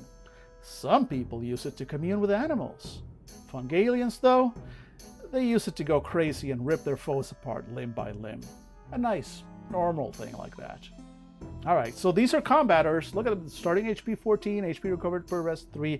So they are frontline fighters like the power armor and the anarchist knights. These are meant to be frontline fighters. So having looked at these before, again, I like the Fungalians. I just like the idea of like mushroom berserkers. They are a combination sort of they are a barbarian. They're a combination of like, they've got bard aspects to them, on barbarian aspects to them. It's kind of cool. I dig it. Yes, fun is the word. Yeah, built-in estimate time. Exactly. There we go. I like that. That's solid. Like, hey, need to take a quick cat break and for my camera to cool down. So let's see here. Yeah, strength is the main thing. Will is a good second one for class abilities. Blah blah, melee weapons. So these are up close and personal, light armor, heavy armor, and shields, mycomancy tools, and horses. Interesting. Language stone, penumbran. Okay, so you start with an axe, a sword, a mace, 5 knives. You are loaded for bear. You start with Poet's Mail, some heavy armor, a mycomancy kit, knowledge of a secret smuggling route, and an anonymous poem of pure mastery that they're 60% convinced they wrote. Love it. Okay, so let's see. So starting reputation. So these are aligned with the reasonable. They're actually kind of centrists. I guess mostly because they don't care who wins. I feel like they're very self-centered, most likely, which is why they're kind of neutral with everybody. But the bulwark they still don't like. They're neutral, but they're not fans, which is why they're going to end up being part of the revolution. Let's see here. So, non-combat abilities. Starting up there. A strange creature. Fungalians are masters of controlling attention. During moments of calm or tension, they may speak strangely and poetically, making a will check to either enrapture or bore a target. On a successful check, the target only pays attention to the Fungalian. This provides an advantage die to anyone attempting to sneak past the target or otherwise take advantage of their distracted state. After doing this, whomever they are distracting pays extra attention to them. So see what I mean about barbarian? Like that's a bard ability. That's like take over a crowd, take over attention. That's classic bard ability. Put on a show, start doing poetry and whatever so that the other folk can sneak by. Let's see. Knack for performing. A Fungalian can also draw the attention of a crowd by performing poetry. While performing for an audience, a Fungalian can make a will check with a number of advantage die equal to their level. On a successful will check, the crowd will provide basic services like food, shelter, and gossip for an evening, as long as the Fungalian's reputation with the crowd is -2 or higher. Again, bard shit. It's straight up, just like I put on a show and they welcome us in and they give us dinner, even if it's just for tonight. Bard. Smuggler's Code. A Fungalian knows the secret ciphers of smugglers. Smuggler's ciphers are made up of marks and covert symbols. So this is the same, again, no real dick stepping. You want more than one class to be able to do the thing. So just like the Corsorian Knights, the anarchist paladins, they also are tied in with the smugglers and they know the codes. Sorry, I heard something outside. The Smuggler's Code, all good. And final non-combat ability, Fungal Fanatics. A Fungalian makes knowledge checks about effects related to fungus, mycomancy, and chemical alteration with a number of advantage dice equal to their level. A Fungalian can also give someone a mushroom during calm that will alleviate most of their pain, calm them down, or give them energy. So they like the shrooms, they know about the shrooms, they're good with the shrooms. Shrooms. So a lot of bard stuff, some knowledge stuff, specifically with their little shroom session. Now let's see what they can do in a fight. Combat abilities. So first thing is, I would like to rage. While the Corsorian Knight is, I would like to trance. These guys, straight up barbarian, go into a rage battle. Rage, a Fungalian may choose as a free action to eat a mushroom from their Mycomancy kit to enter a bloodlust rage, shouting obscenities and poetry with equal vigor, and attacking anyone they perceive to be harming the Fungalian or others. Once enraged, a Fungalian remains in that state until combat ends. Fungalians actually have an antidote in their Mycomancy kit, but once enraged, they refuse to take it. Others who eat this mushroom will just get high. Cool. So what happens during battle rage? Here we go. While in a rage, a Fungalian gains the following benefits. They may use a main action to make 2 attacks, presuming they have a weapon in each hand and are attacking close targets. So now you see why they have an axe, a sword, a mace, and the knives. If a Fungalian fails a strength check, they can make a will check an amount of times equal to their level per combat. If they succeed on the will check, they can act as if the strength check succeeded. I dig that. Push through the pain, basically. If a Fungalian hits an opponent with a melee weapon and has an excessive success, so rolls a 1, the opponent is frightened, the Fungalian having done or said something to them that makes them afraid. So it's a different kind of rage. I dig it. It's not... Again, it's a similar concept. The Corsorian Knight goes into a trance. I actually want to go back real quick so we can kind of compare. So tenants, here we go, the trance. So the Corsorian Knight goes into a trance, and what they get is advantage on will checks, advantage die on defense. You can keep it, if you kill an enemy, you can kind of keep going. And if you take damage and you go out of action, no you didn't, right? That's basically it. So it's more of a defensive and slow plotting. I take the hits and I keep going. While the Fungalian one here is very much more offense focused. It is a rage versus a trance. I like that. They have different mechanical flavors. Their thing is mostly about doing damage. But if they do get hit, here's their reaction. Oi! As a reaction to being hit by a melee weapon, the Fungalian may grab the weapon, taking an additional 1 damage, but they also headbutt the attacker. The headbutt attack is made with strength and does 1d4 damage. You know what I mean? They're not defending. This is like, I thought like this was maybe something, a defense thing. It's not really. It's just like, it's more offense. It's like if you get hit, you can choose to get hit even harder in exchange to fuck them up just a little bit more. War Poet. A number of times equal to their level per day, scales with you. A Fungalian can use a free action to recite encouraging poetry. The Fungalian makes a will check. On a successful will check, 1 target within hearing range gains an advantage die on the next check of their target's choice. The target must declare before making the check that they are using. So basically, we're back to Bard shit. You start with this, you're the ability, as you're fighting, you are spouting out poetry, and every now and then, one of those random bits of poetry is going to be so inspiring to your allies that they're going to get an advantage on something because of it. Nicely done. Battle Ready. A Fungalian can, as a free action, administer an antidote to someone. Solid.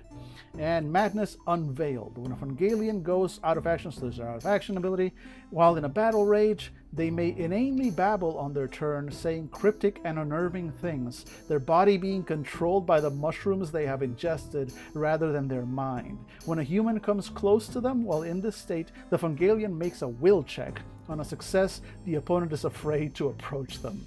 So it's basically you are out of action, but you don't really have to worry so much about them coming in to finish you off, because instead of going down, you just kind of like, you start saying this weird fucked up shit, and if somebody's coming up and then they hear the fucked up shit you're saying, they'll be like, you know what? No, not dealing. Not my circus, not my monkeys, not my mushrooms. Fuck that. I'm heading that way. I dig that. I dig that as an ability. All right. And then as you go up, so you gain 3 HP, strength is your advantage. Let's see what you get, what special mushroom powers we get as we go up in level. A Fungalian has progressed to learn to use Mycomancy to have mushrooms produce different results when ingested, either by enhancing their battle rage or by feeding others mushrooms and choosing how it affects a person with their Mycomancy. When creating a Fungalian and when leveling up, a player chooses one of the abilities below to know how to use when leveling up. An old ability can switch out for a new one. Okay, cool rules. So let's see what we can do. First one is Nighty Night. A Fungalian can cause their mushrooms to, when eaten, paralyze someone for 10 minutes or until an antidote is administered. The mushroom can be hidden in food, or a Fungalian can make a strength check during calm or tension to force feed a caught target. Cool. Without fear. While in a battle range, a Fungalian cannot be frightened and they have advantage on will checks. I like that. I kind of feel like that should have been built into the basic battle range, but cool. I dig it. I have a feeling that being frightened is... I still don't know what being frightened actually does as a status. Maybe we'll see that. I mean, definitely we'll see that elsewhere in the book. I don't doubt it. But given some of the effects that I'm seeing, it feels like it's probably a really bad thing to end up frightened. Let's see. Toxins Trust. While in a battle rage, a Fungalian is immune to poisons and toxins, like the paralyzing poisons from creatures, blowgun poisons, and the effects of vapors. The Fungalian still takes damage associated with these. Cool. So you are immune to poison while you're in your rage. Myco Mastery. A Fungalian can feed someone a fungus that negates the effects of hermetic magic that controls someone. A Fungalian feeds someone a fungus and then makes a will check. On a successful will check, the effect is undone. That's cool, but it's so specific.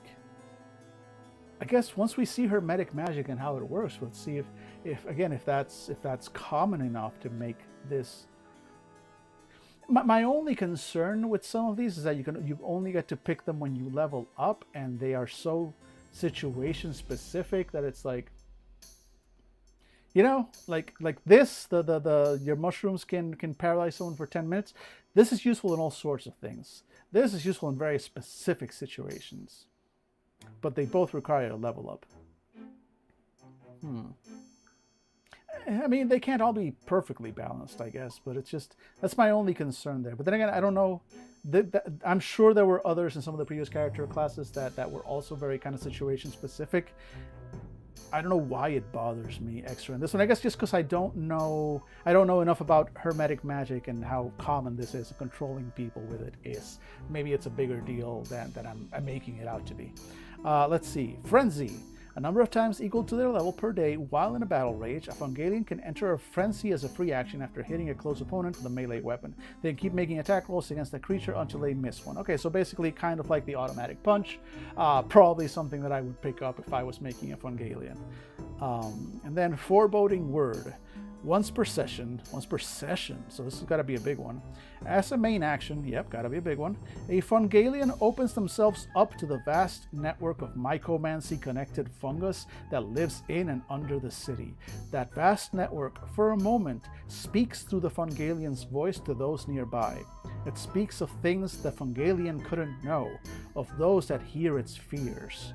The words are semi-coherent, cryptic, and terror-inducing to all that hear them. Any opponents nearby are frightened. Again, sounds like this is kind of like a big deal. I need to see what the effects of frightened actually are in-game. When this subsides, the Fungalian has no memory of it happening or anything they said. Yeah, the fact that this is such a big deal, it's multi-target and it frightens them all, but it's once per session.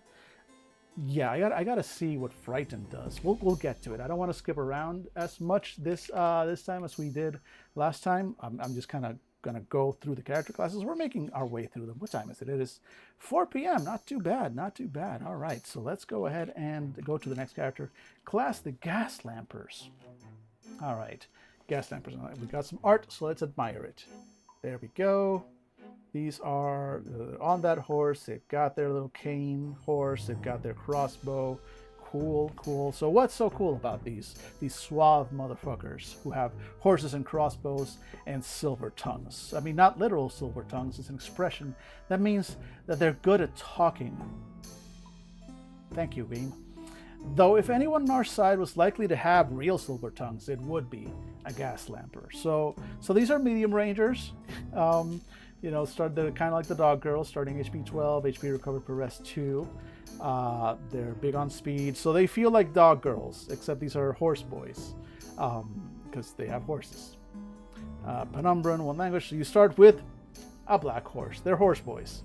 Horse boys, expensive clothing, an armored coat, light armor, sword cane, which is sword and club, a crossbow, and an ancient heirloom of mysterious origin that implies the world was once much different.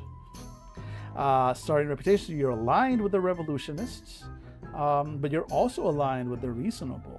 You're part of fraternal and sororal order of gaslighters. I mean, gas lampers. I wonder if there's something there. All right, let's look at their abilities. Non-combat abilities. Silver-tongued. Anytime a gas lamper encounters someone from a coalition that they have a negative reputation with, they can roll a will check to be treated as though the reputation is one higher. Silver-tongued bastards. Okay, so here's a little bit more of the bard.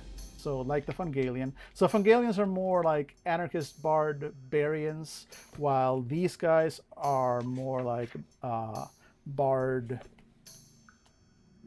bucklers, swashbuckling bards, bard bucklers.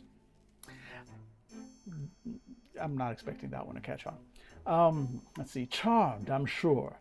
A number of times per session equal to their level, a gas lamper can announce that a person, regardless of reputation, finds them charming regardless of reputation. This does not increase their reputation with the individual, just means they find you charming.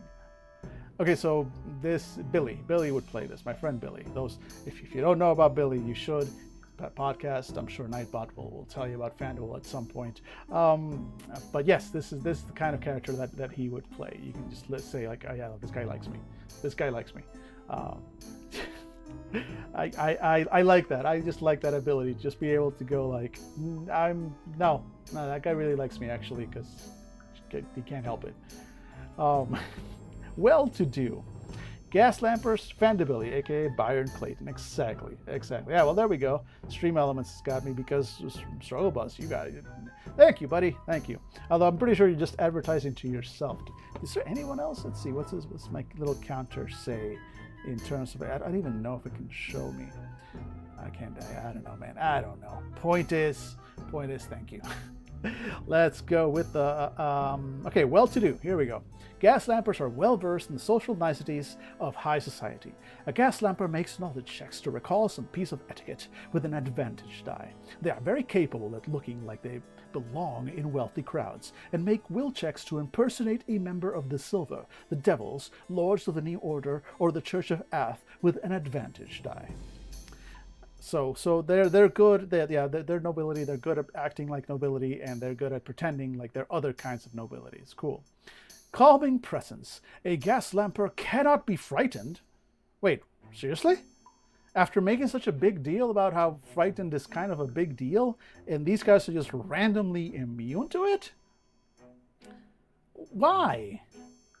What makes them immune to being frightened? I'm not so much a complaint, it's just like a, really? Just straight up immune to being frightened after so many other character classes? It's weird. Building the habit is still an effort because it's... No, exactly. Very true, which is why we do the thing. That's weird. Additionally, all allies who are close to the gas lamper gain advantage on will checks to avoid being frightened or otherwise disturbed. Do they have, like, I don't see this whole gas lamper thing. That's okay. So there is kind of like a champion, leader, calming presence, aura kind of thing going on here. That one's, it feels a little unexpected.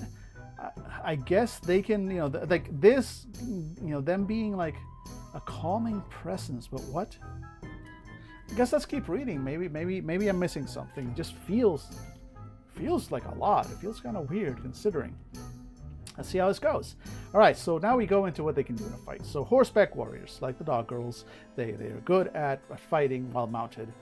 They practice fighting from horseback and are fierce warriors. Moving on a horse uses the gas lamper's move action. While mounted, they gain the following benefits. You can move and fight without making an ability check to stay mounted. Solid. They do not have to make checks to calm their horse if it is injured. Good. Also, please don't hurt the horsey. They may move to distant on their turn, so higher mobility, and also break up their move action with their main. Okay, so just like dog girls. Make speed checks except to attack or defend with an advantage die. Again, like dog girls, your mounted combat stuff, pretty standard. Gaslamper's horse is incredibly well trained. A Gaslamper can vocally signal to their horse in a variety of ways, from calling for them to come towards the Gaslamper to asking them to roll over. Most things a dog can do, a Gaslamper can get their horse to do. In combat, signaling their horse is a free action. So, like, super horse. You don't just get a horse. You get capital H horse. You get ketamine horse. They can mount and dismount their horse as a free action. Huh, okay, cool. Cool. Sword and cane. When a Gaslamper fights with a sword in one hand and a club in the other, such as when they draw their sword from their cane, kind of like there, but they're not doing it this way. He's just got this cane there. They can attack with each part as a single standard action. Oh, they can attack with each as part of a single standard. So basically, so long as you're using your sword and cane, you basically get 2 attacks per round with those. A sword attack and a club attack. In addition, they can make attack rolls with any club, such as the cane of their sword, with speed instead of strength. A Gaslamper can fight with sword and cane effectively while mounted on a horse. So you have a very specific style that you're very good at. Wild hooves, and apparently your horse fights. As a reaction to being hit by an attack from a close opponent, a mounted Gaslamper can make a will check. On a success, the Gaslamper's horse rears up and the player rolls a d4 to determine what happens. On a roll of, okay, so this missed, this was supposed to be 1, 2, 3, 4, and you turned into regular bullet points. Again, editing. I don't mean to nitpick, but there should be numbers because you're specifically asking for what the roll result is. Anyway, so I'm assuming it's just 1, 2, 3, 4. So on a 1, the attack misses. On a 2, the attack hits the horse instead. Ah, that sucks. On a 3, the attack hits the Gaslamper, but the opponent is knocked down. Cool. And 4, the attack hits the horse, but the horse also does 1d4 damage to the opponent with its hooves. So that's a complication. So it looks like we're going to need, I'm guessing later on in the book somewhere, horses are defined, right? How many hit points they have and all that stuff. And presumably they might cover how your horse heals. Look, I'm very worried about the horse, is all I'm saying. Bikes can be rebuilt. Horses are horsies. Poor horsies. Let's see. Boltsman. A Gaslamper who fires a crossbow as her first main action can always go first in the initiative order. Further, a Gaslamper can reload 1 crossbow as a free action on their turn. Cool. So again, you have some very specific combat styles, and they're very good at the things they're good at. Equine Bond. When a Gaslamper goes out of action in the presence of their horse, the horse will protect the body of the Gaslamper, attacking opponents with its hooves. The attack uses the Gaslamper's speed and does 1d4 damage. The horse can also drag or carry the Gaslamper's body to nearby. So again, you're out of action, like to try and get you out of trouble and protect you. Some people mumble unintelligible words from beyond the fungal mind. Some get their pet horse to drag them out of combat. Either way, it works. Sorry, let me just, what's this? LinkedIn, stop sending me notifications. Not a fan, LinkedIn. All right, so let's see what happens when we grow. How many attacks does Gaslamper have? Hey, Matthew, over on YouTube. Your chat won't show up on screen because I still don't know how to get the YouTube chat on the screen, but I do see your YouTube chat on my screen. I will answer. By default, well, so they have a lot of different attack types. By default, you just have your 1 attack as your main action in this game.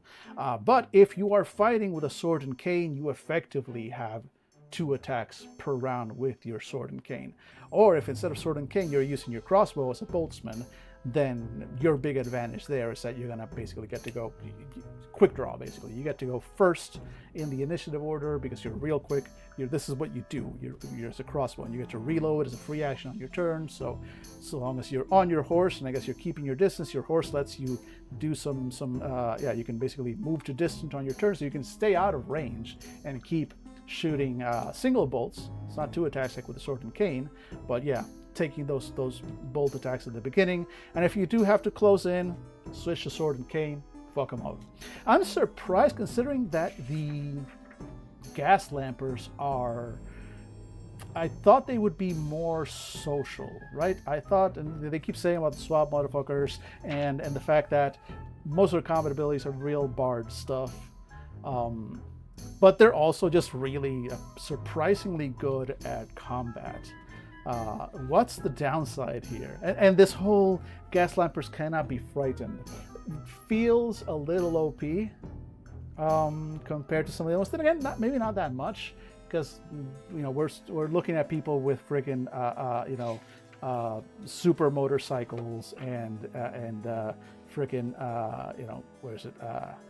where's the power armor go? Yeah, and power armor. So maybe not, but it always feels like you made them they're good at everything, right? They're too good at everything they do. The horse also has a free action to attack on turn. So the horse it's well trained. You can vocally signal the horse to do the thing. And yeah, you can signal to the horse. I don't think the horse attacks on its own, but you do have the reaction, Matthew. You do have the reaction to being hit by an attack from a close opponent, a mounted guest. So basically, the horse doesn't automatically attack, right? Let me double check that, right? Let's make sure. No, basically, you're just very good at riding them, but you can use your reaction and roll, and the horse can kind of get into that and attack back, but also the attack can hurt you. It's basically a way to deflect the damage and possibly do some damage back with it. If you go out of action, if you fall in combat, then your horse will basically stand by you and fight for you and do like 1d4 damage. But that's if you're down, and it's mostly just defending your fallen body. So you only really have the one main action with potential double attack if you're using the sword and cane style. So it still works out. Let's see here. So what happens as you level up? 2 HP. Again, this feels a lot like the Dog Girls. There's a lot of mobility, some specific attacks that you can do. You're kind of in mid-range on the hit points and recovery. So yeah, you've got your mid-range, your frontline combat, and we still haven't gotten to the actual like proper magic users and distance. So Gunslinger is probably going to be more distance. We'll get to them very shortly. Let's see. But so far we've seen mostly up close fighters and mobile fighters with all the other classes. So let's see. I'm curious to see what the more distance focused and magic focused classes can do. Struggle Bus over on Twitch. Struggle Bus says hi, Matthew. I'm acting as a connector between platforms. Hello, YouTube. YouTube says hi to Twitch. Twitch says hi to YouTube. And I'm stuck in the middle with me. All right. Let's see what happens as we go up in level. By the way, I don't know how long you've been active. Could you combo a double attack? Let's see. Asks Matthew over on YouTube. Could you combo a double attack and then leave combat to take an attack of opportunity to then trigger the horse for more damage possibility? Not necessarily, because this uses a D20 system, but it's not D&D, and it's not really grid based. Like you would move. There's like close, nearby, far, and distant, and so you kind of move between those 4 spots on the battlefield, and it's really determined. It's relative, right, to the enemy. So you might be close to this enemy and distant from this other enemy, and so forth. So there really isn't an official. Attack of opportunity thing. Some character classes do have that.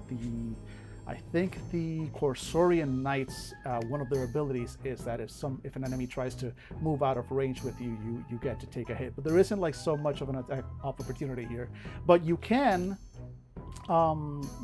Again, you wouldn't be able to do a double attack with anything except sword and cane, really, just based on this. Because if you're using, let's say you're using a bastard sword or a big club or something, that where you don't get this double attack, you only get the one. You do have the ability while you're mounted to, let me take a step back.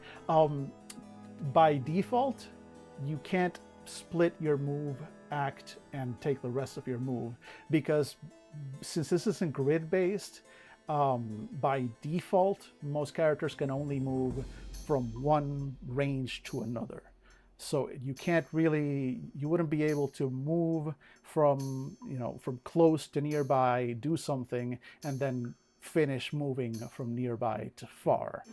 If you wanted to do that normally, you would have to spend your main action to keep moving so you don't get an attack.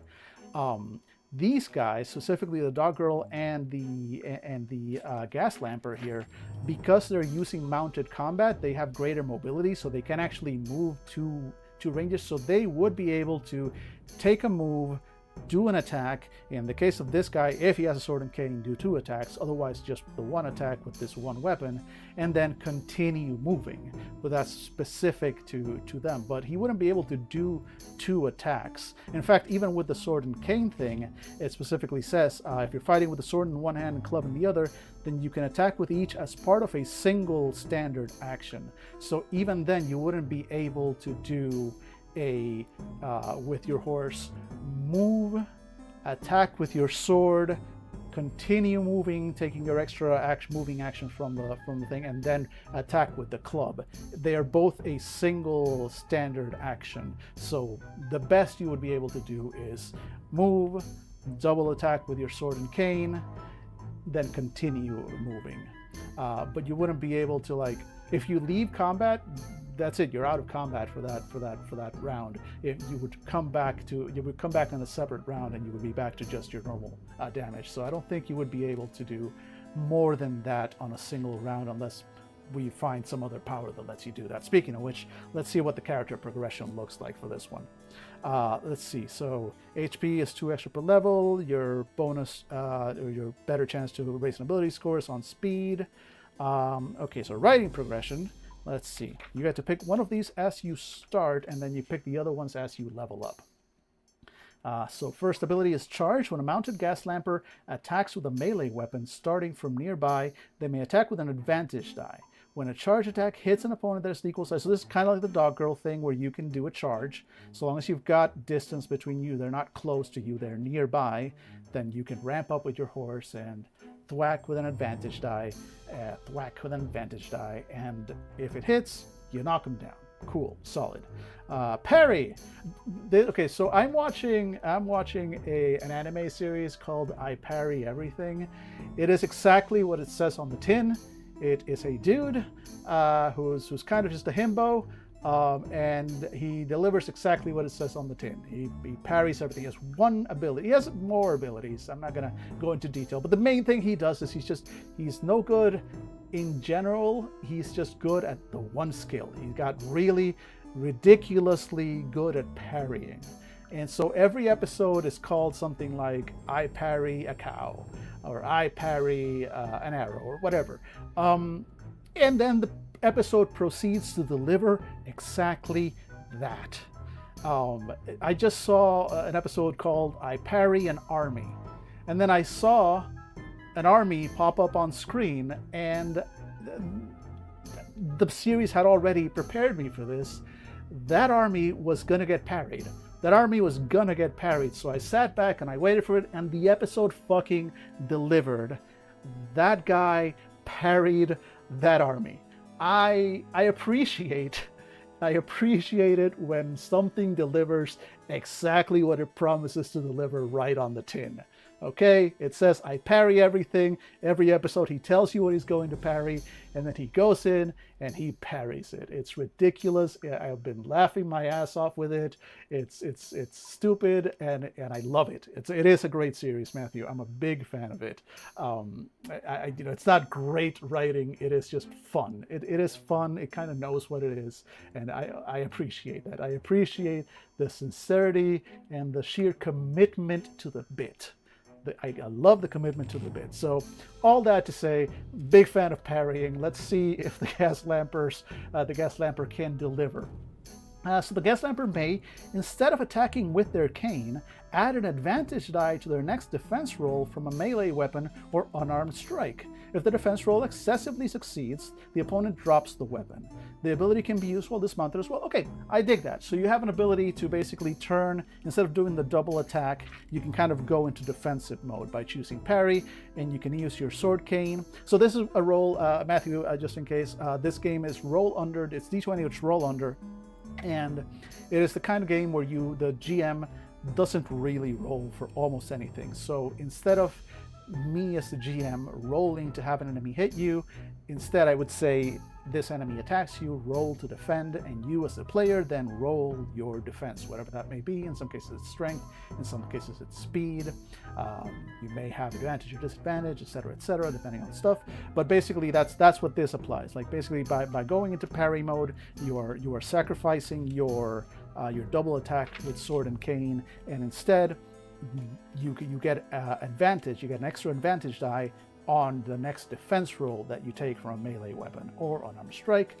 And if you excessively succeeds, basically a nat 1, just like a nat 20 in D&D would be exceptional success. So an excessive success, since you're trying to roll low in this game, is a nat 1. So a nat 1 is an excessive success. If you get one of those, you basically disarm the enemy. Nice, cool. And this one also works while dismounted. Excellent. So good. You can go into defensive mode if for whatever reason you're off your horse.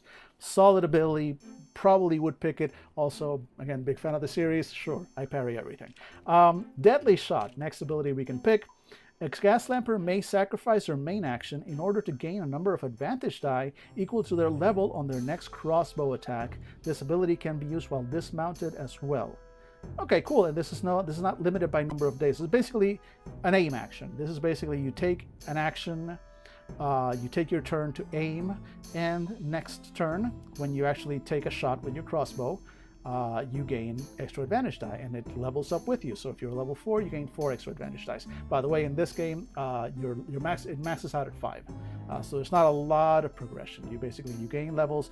Most of the progression is on the social side, and there's a lot of faction building stuff. I just want to show those pages real quick. That's combat. Let me see.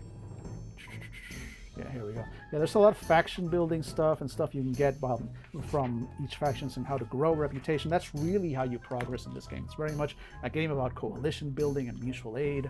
I recommend, if you can put up with another 3-hour rambling stream on YouTube, I believe yesterday's stream should be there. So I talk a lot more about that system, the faction coalition building system, and what I think about it. I was honestly overall very impressed and surprised at how well it seems to work. So I recommend checking that one out, because if I get into it now, I will completely derail again just on that, and I do want to get through the rest of the character series. So let's see. So Deadly Shot is basically aim. Solid plan, cool, scales with you. So at higher levels, you are definitely doing you are making that shot. Barrel Racer, a number of times equal to their level per session. Okay, so probably powerful. A mounted Gaslamper, okay, only works when you're on your horse, may gain advantage die on speed checks to outrun something or perform some incredible act of horsemanship, like jumping over a barricade. Cool. Cool. Yeah, this is solid. As you get higher level, it grows with you, lets you pull off badass rule of cool stuff on your horse. I approve of this. No complaints, no problems with that one. And Trample. Once per session, a Gaslamper may trample an opponent as a free action. The attack uses the Gaslamper's speed and does 1d20 damage. If the opponent is smaller or equal size to the horse, the opponent is knocked down as well.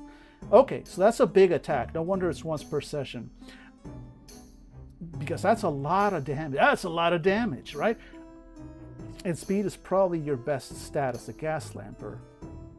So I don't know if I would have preferred that this, and maybe something that I would house. Oh, thank you, Matthew. Take care. Thanks for hanging out. I don't know if I would take Trample and maybe house rule it to do 1d10 damage and let it happen once per session per level rather than just once per session period, because this kind of makes it an ultimate attack.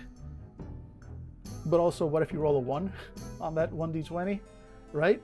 So I feel like I would make it slightly less powerful and more usable. But that's me. That's just me. Again, I'd have to see how it works. Appreciate you looking out for the low rollers. No, look, I'm approaching this from that point of view of I want my players to have a good time. And especially having run so many games for people like Dave, who rolls so poorly. I try to keep that in mind. What happens if your dice are just against you? How do you still have fun? How do I, as a game designer and as a storyteller, make sure that you still are having fun despite your dice? And it's hard to do. It's hard to do. A lot of games really don't want to help you with that. So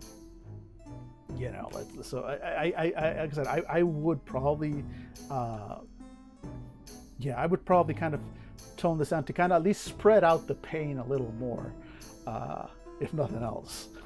All right, so let's check out the gunslinger. So now officially, because I had seen most of these character classes before, I'd given them a quick once over. Now we are officially hitting character classes that I have not seen at all. This is as far as I had ever gotten. Oh, there we go. As far as I had ever gotten in this book. Still got a lot further to go, but I'm not, again, the stuff that's just pure setting and NPCs, we'll leaf through it. I do want to see like some stuff in the systems, right? We'll leaf through it and we'll look at some specific things. Oh man, we got so much. We still have, look at all this to go. We haven't even gotten to the Rat King yet. Yeah, I want to read about my Command C, and healing especially very important to me. But then after that, this is settings, how to, diversity, getting around. Okay, I do want to look at languages and see if there's... The fact that we're getting a full description of each language makes me wonder what we'll find in here that might be interesting. Oh, hey, there's a map. I remember how you were asking for a map the other day, Struggle Bus? There it is. I knew it was in here somewhere. So there is your map of Penumbra City. Right, so you got the Dead Quarter, you got the Plaza, which is where you're probably going to be based, Penumbra South, Old Town, the South Docks, Penumbra North, North Docks, Iron Quarter, and there's the Shadow and the Silver, and then the countryside. So there we go. Way different than what you were envisioning. Yeah. So that's the thing. Like, it makes you think like, oh, the entire city is under the shadow of the Silver. And no, it's just that's like the Silver still floats. There is a floating city up here somewhere, but the shadow of it really only covers like this part. The rest of it just is there. It's filthy. The air is filled with coal dust and whatnot. But yeah, that's what this looks like. So there we go. Yeah, except we'll leave the rest of the book. These are just, I think this part specific of the character parts are just the one that I really do want to dive into. Then after that, we'll leaf through it. We'll touch here and there as we go. Hey, Ken Doyle, welcome in, buddy. Welcome in. Good evening.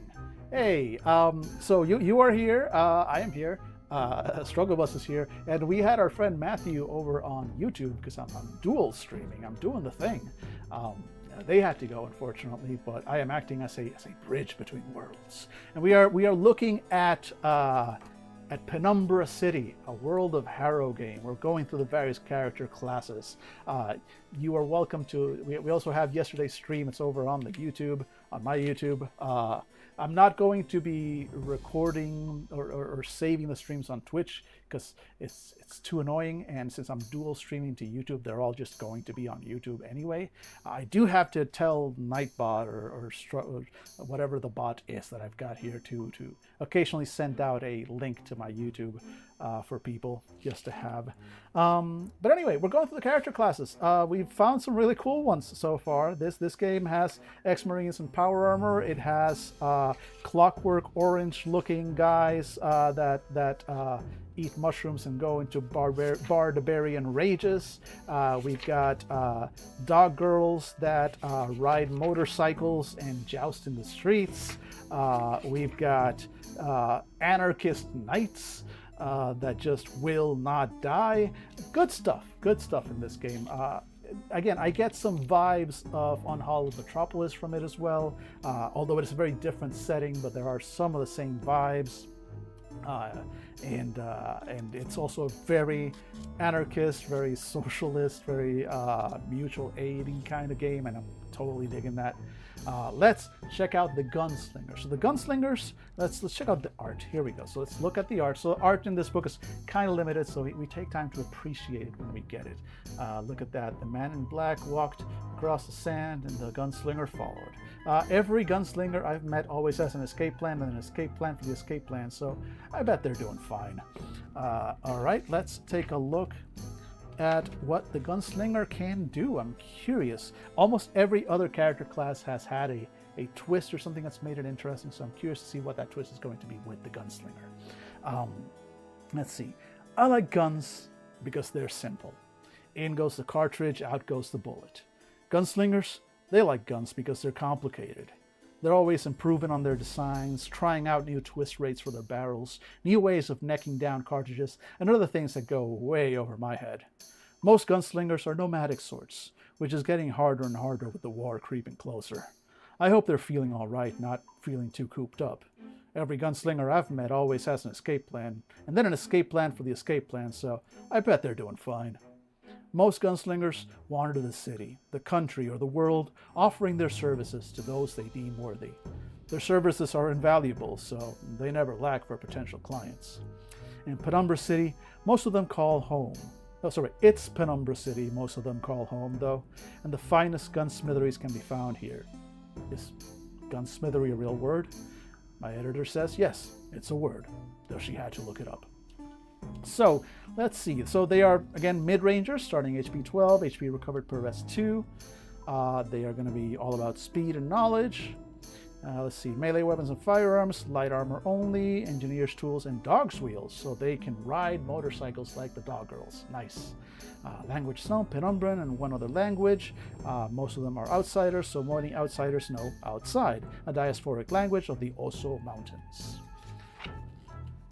Because, yeah, they do kind of establish that these are the outsiders, that the gunslingers mostly come from the outsiders, who are these immigrants that live in the graveyard. So that's cool. Let's see, you start with 2 knives, a handgun, fine handgun with 1 modification, so we'll see what those are, and then another 2 basic handguns, and then a rifle, basic one, but with modifications. Engineer's kit, scavenger armor, so light armor, and an ancient map to somewhere deep in the mountains. You're not sure if it's the treasure to your ancestral home or if it's just a doodle someone gave your grandfather. There's a cryptic message on it that potentially reveals something significant about history. Let's see, starting reputation, they are aligned with the revolutionists, neutral with everybody else. Non-combat abilities, so let's see what we have for them outside of a fight. Natural engineer. During moments of calm or tension, a gunslinger may roll knowledge instead of strength for any check by applying engineering to the problem. This might involve determining the weak point of a door to break it down, leveraging their body effectively to climb a wall, or constructing an impromptu wheelbarrow to move a large object. I dig that. I dig that. It's interesting that they gave that to the gunslinger and not the clackers. But I dig it. Okay. And cool, I'll catch up on yesterday's stream later. I've told YouTube to flag all new videos. Excellent. Cool.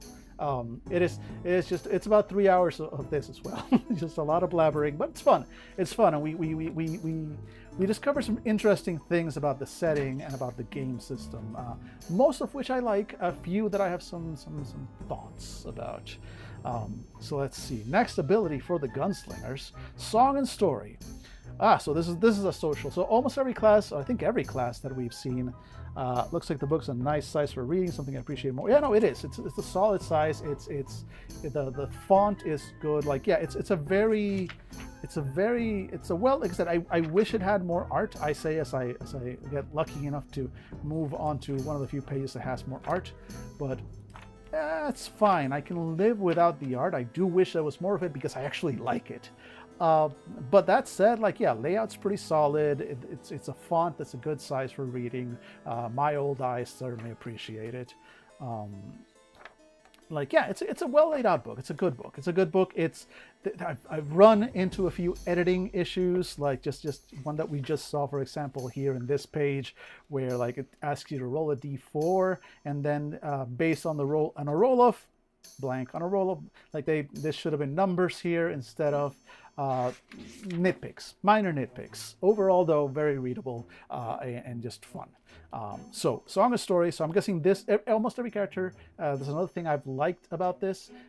Pretty much every character class has had some sort of social thing. One of their abilities is social. So no character class is completely useless in a social situation. Almost all of them have some kind of social ability, whether it's the ability to know an NPC or to make a quick contact or to easily intimidate or impress or temporarily raise your reputation. Another thing that I strongly recommend, Ken, that you see from yesterday's is the whole reputation and coalition building aspect of this game, which is almost more important than your individual leveling up.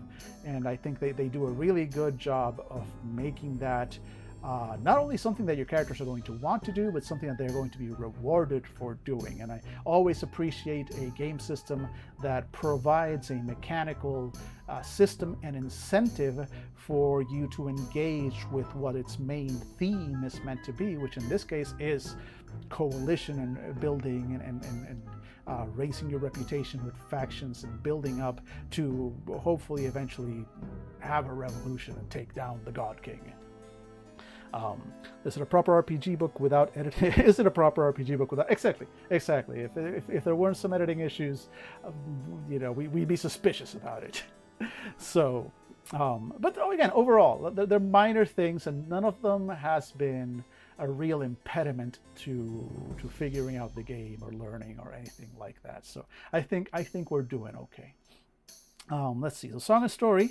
Outsiders are knowledgeable about music and lore. When building a gunslinger, a player chooses whether a gunslinger is good at music or lore. If music, the gunslinger starts with a small musical instrument and can make checks to perform with knowledge instead of will. If lore, a gunslinger makes knowledge checks to recall pieces of history or lore with an advantage die. Okay. Once per session, a gunslinger may perform for a crowd with whom they have a reputation between -2 and 0. So again, the reputation system actually matters. Either performing music or telling a story. While doing so, the gunslinger makes a knowledge check. On a success, the crowd will provide the gunslinger and their party with the basic services like food, shelter, and gossip for a few hours. So see, there you go. Another one that has an ability similar to this is, I believe, the Ex-Marine, which we just saw. Yeah, the Ex-Marine has the war stories thing, which basically very similar, except doesn't have that requirement. This requirement here is that these are people who already kind of either are neutral towards you or have a slight dislike. Reputation can go between -4 to +4. So -2 is they don't trust you, but they're not like at war with you. This one doesn't have that, but it is basically lets you sort of tell war stories and people will treat you a little better than they normally would. And this one is kind of similar. It doesn't really change your reputation, not even temporarily, but it does at least make it so that you'll get some help. You'll get some basic services, food, shelter, and gossip for a few hours. So that's a good little, if you find yourself in an area where you don't normally have many friends, the gunslinger might be able to help you out of that situation. I dig that.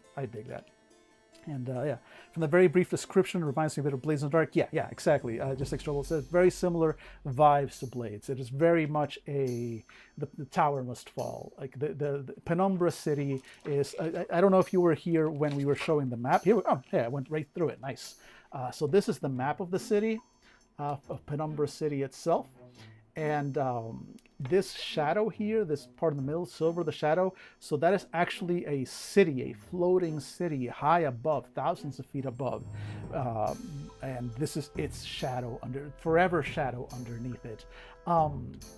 And yeah, like a god king rules from this floating city, and the nobles up there are pieces of shit, and fuck those guys. And down here in the city, you are part of a faction, the revolutionists, and you're building your faction, you're building the coalition, you're doing all this to hopefully, eventually, as your story goes, take down the God King. So good. I appreciate that. I appreciate that there's a in-game mechanical system for making that happen. And yeah, definitely Blades in the Dark vibes on this, which I can't help but love. Let's see. So ambush. So in moments of calm. So just so you're aware, this game differentiates combat and non-combat as calm, tension, and combat, basically. So moments of calm are those moments when you're not normally making any rolls, when it's just social role play and exploration and stuff like that, where it's not a moment by moment. What's happening at every minute.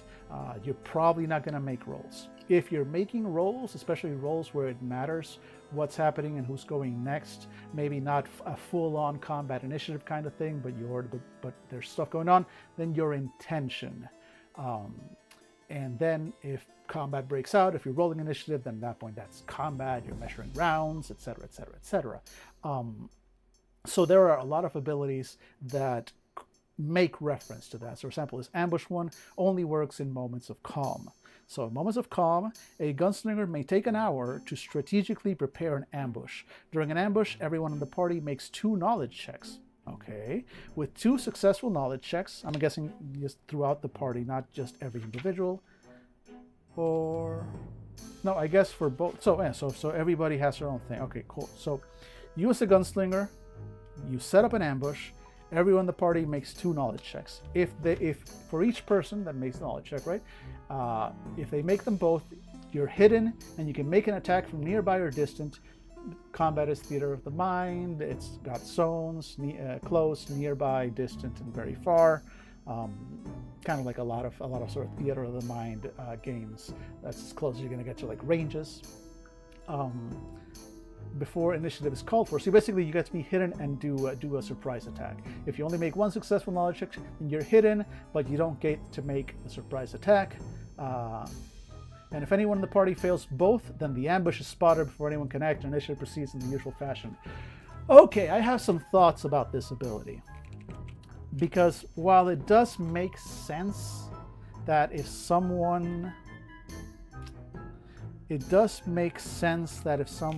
fails, then the ambush is spoiled. I get it.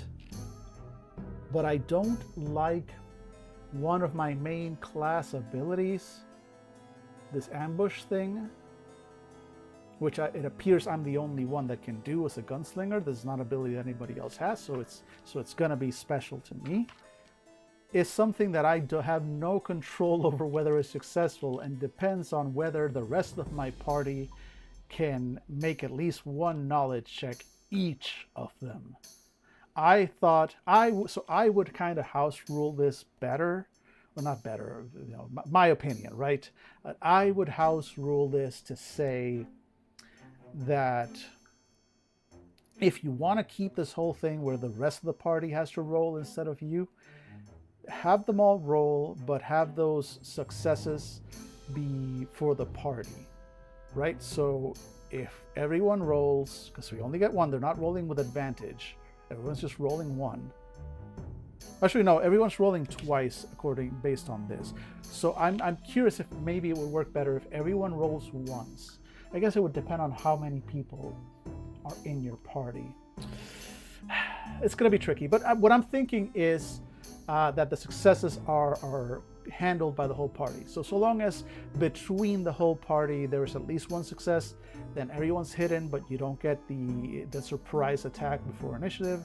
But so long as throughout the whole party you got a grand total of at least 2 successes, then you are hidden and you get the surprise round. And then if you can't get any successes at all, then I guess you can make it so the ambush fails. I still hate the concept of using an ability and getting nothing for it and having the determiner for that be somebody else.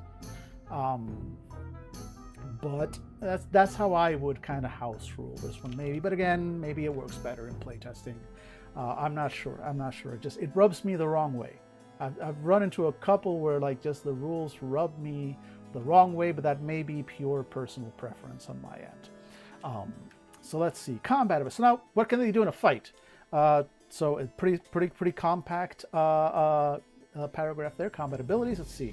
Most of their stuff is mostly being a gunslinger, in slinging them guns. Gunslingers are adept at ranged combat, you don't say. A gunslinger gains the following benefits. They can make 2 separate handguns attacks with 1 main action. Cool. Right away, that is already making them absolute badasses. By default, everybody only gets 1. The fact that if you have 2 handguns, you can make 2 attacks as with a single action, solid, that you're already a terror on the battlefield. Once per round, a gunslinger can reload 1 firearm as a free action. Cool, cool. Bang, reload, solid. They make all knowledge checks to repair or avoid damage occurring to firearms with an advantage die. Solid. You're good in a fight. You know how to use your guns. That is your main thing. No problem with that one. They make speed checks in combat that aren't to attack or defend with an advantage dice. Cool. Interesting that the other classes that get this are usually mounted classes, like the Dog Girl and the Silver Tongue Gas Lampers. I don't remember seeing this with any other class that isn't mounted. But I guess you know, you're supposed to be fast and slippery as a gunslinger, I guess. So I'll take it. It's kind of interesting.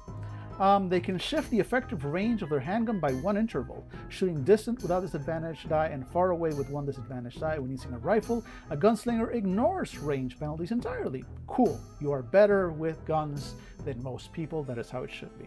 Once per round, while holding a rifle, a gunslinger may make an additional attack against a close opponent with the butt of their rifle as a free action. The attack is a speed and does 1 damage. Cool. Good. It's solid. Yeah, you're mostly a distance guy, but if you do get somebody up close, then you get this little extra attack, so you can defend yourself even if someone is up close to you. Solid. Nothing game breaking here. You are a terror on the battlefield with the two handgun attacks. And being able to reload means you're going to keep going. You're not going to get slowed down too much by having to reload. So just solid all-round gunslinger combat. Nothing too crazy here. Cover. Once per round as a reaction, gunslinger may make a knowledge check to take cover during combat. So again, this game uses knowledge for stealth and hiding stuff for the most part. And here it comes up here again. If you're going to take cover, you're making a knowledge check, not a speed check. I mean, consistency, right? I dig that the game is sticking to that. It's an interesting choice. Okay, sure, let's go. On a successful check, they are behind cover and have a die of advantage on defense rolls when they are depending from nearby, distant, or far away. Once they make any attack roll, they are no longer behind cover. Cool, so duck and cover, move around, hide, free action to take cover, etc. Cool, you're moving, you're nimble rescue. So reaction, if an ally goes out of action, a gunslinger can drag that ally to nearby with a successful speed check. Yeah, you are definitely meant to be running all over the battlefield. And then the one last shot. So every character class has their out of action, the thing they can do when they are out of action, when they're taken out in combat.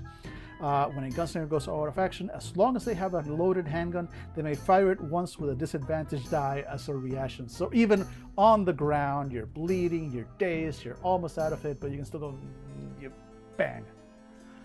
Just take that one last shot. Okay, dig it. Some of them are more powerful than others, I've seen, but cool, I'll take it. Okay, so leveling up, 2 HP, focus on speed, proficiency are normal. So gunsmithing professions. So this one's actually interesting because there's actually a system here. So as a gunslinger progresses in level, they learn to modify their equipment and ammunition in different ways. A gunslinger starts the game knowing how to make 1 modification to their guns. Learn how to make 1 additional modification whenever they level up. Modifying a firearm takes 1 hour in a moment of calm and engineer's tools. Modifications to a gun are permanent. Some modifications can stack with others and some cannot. Only a gunslinger is proficient with modified firearms.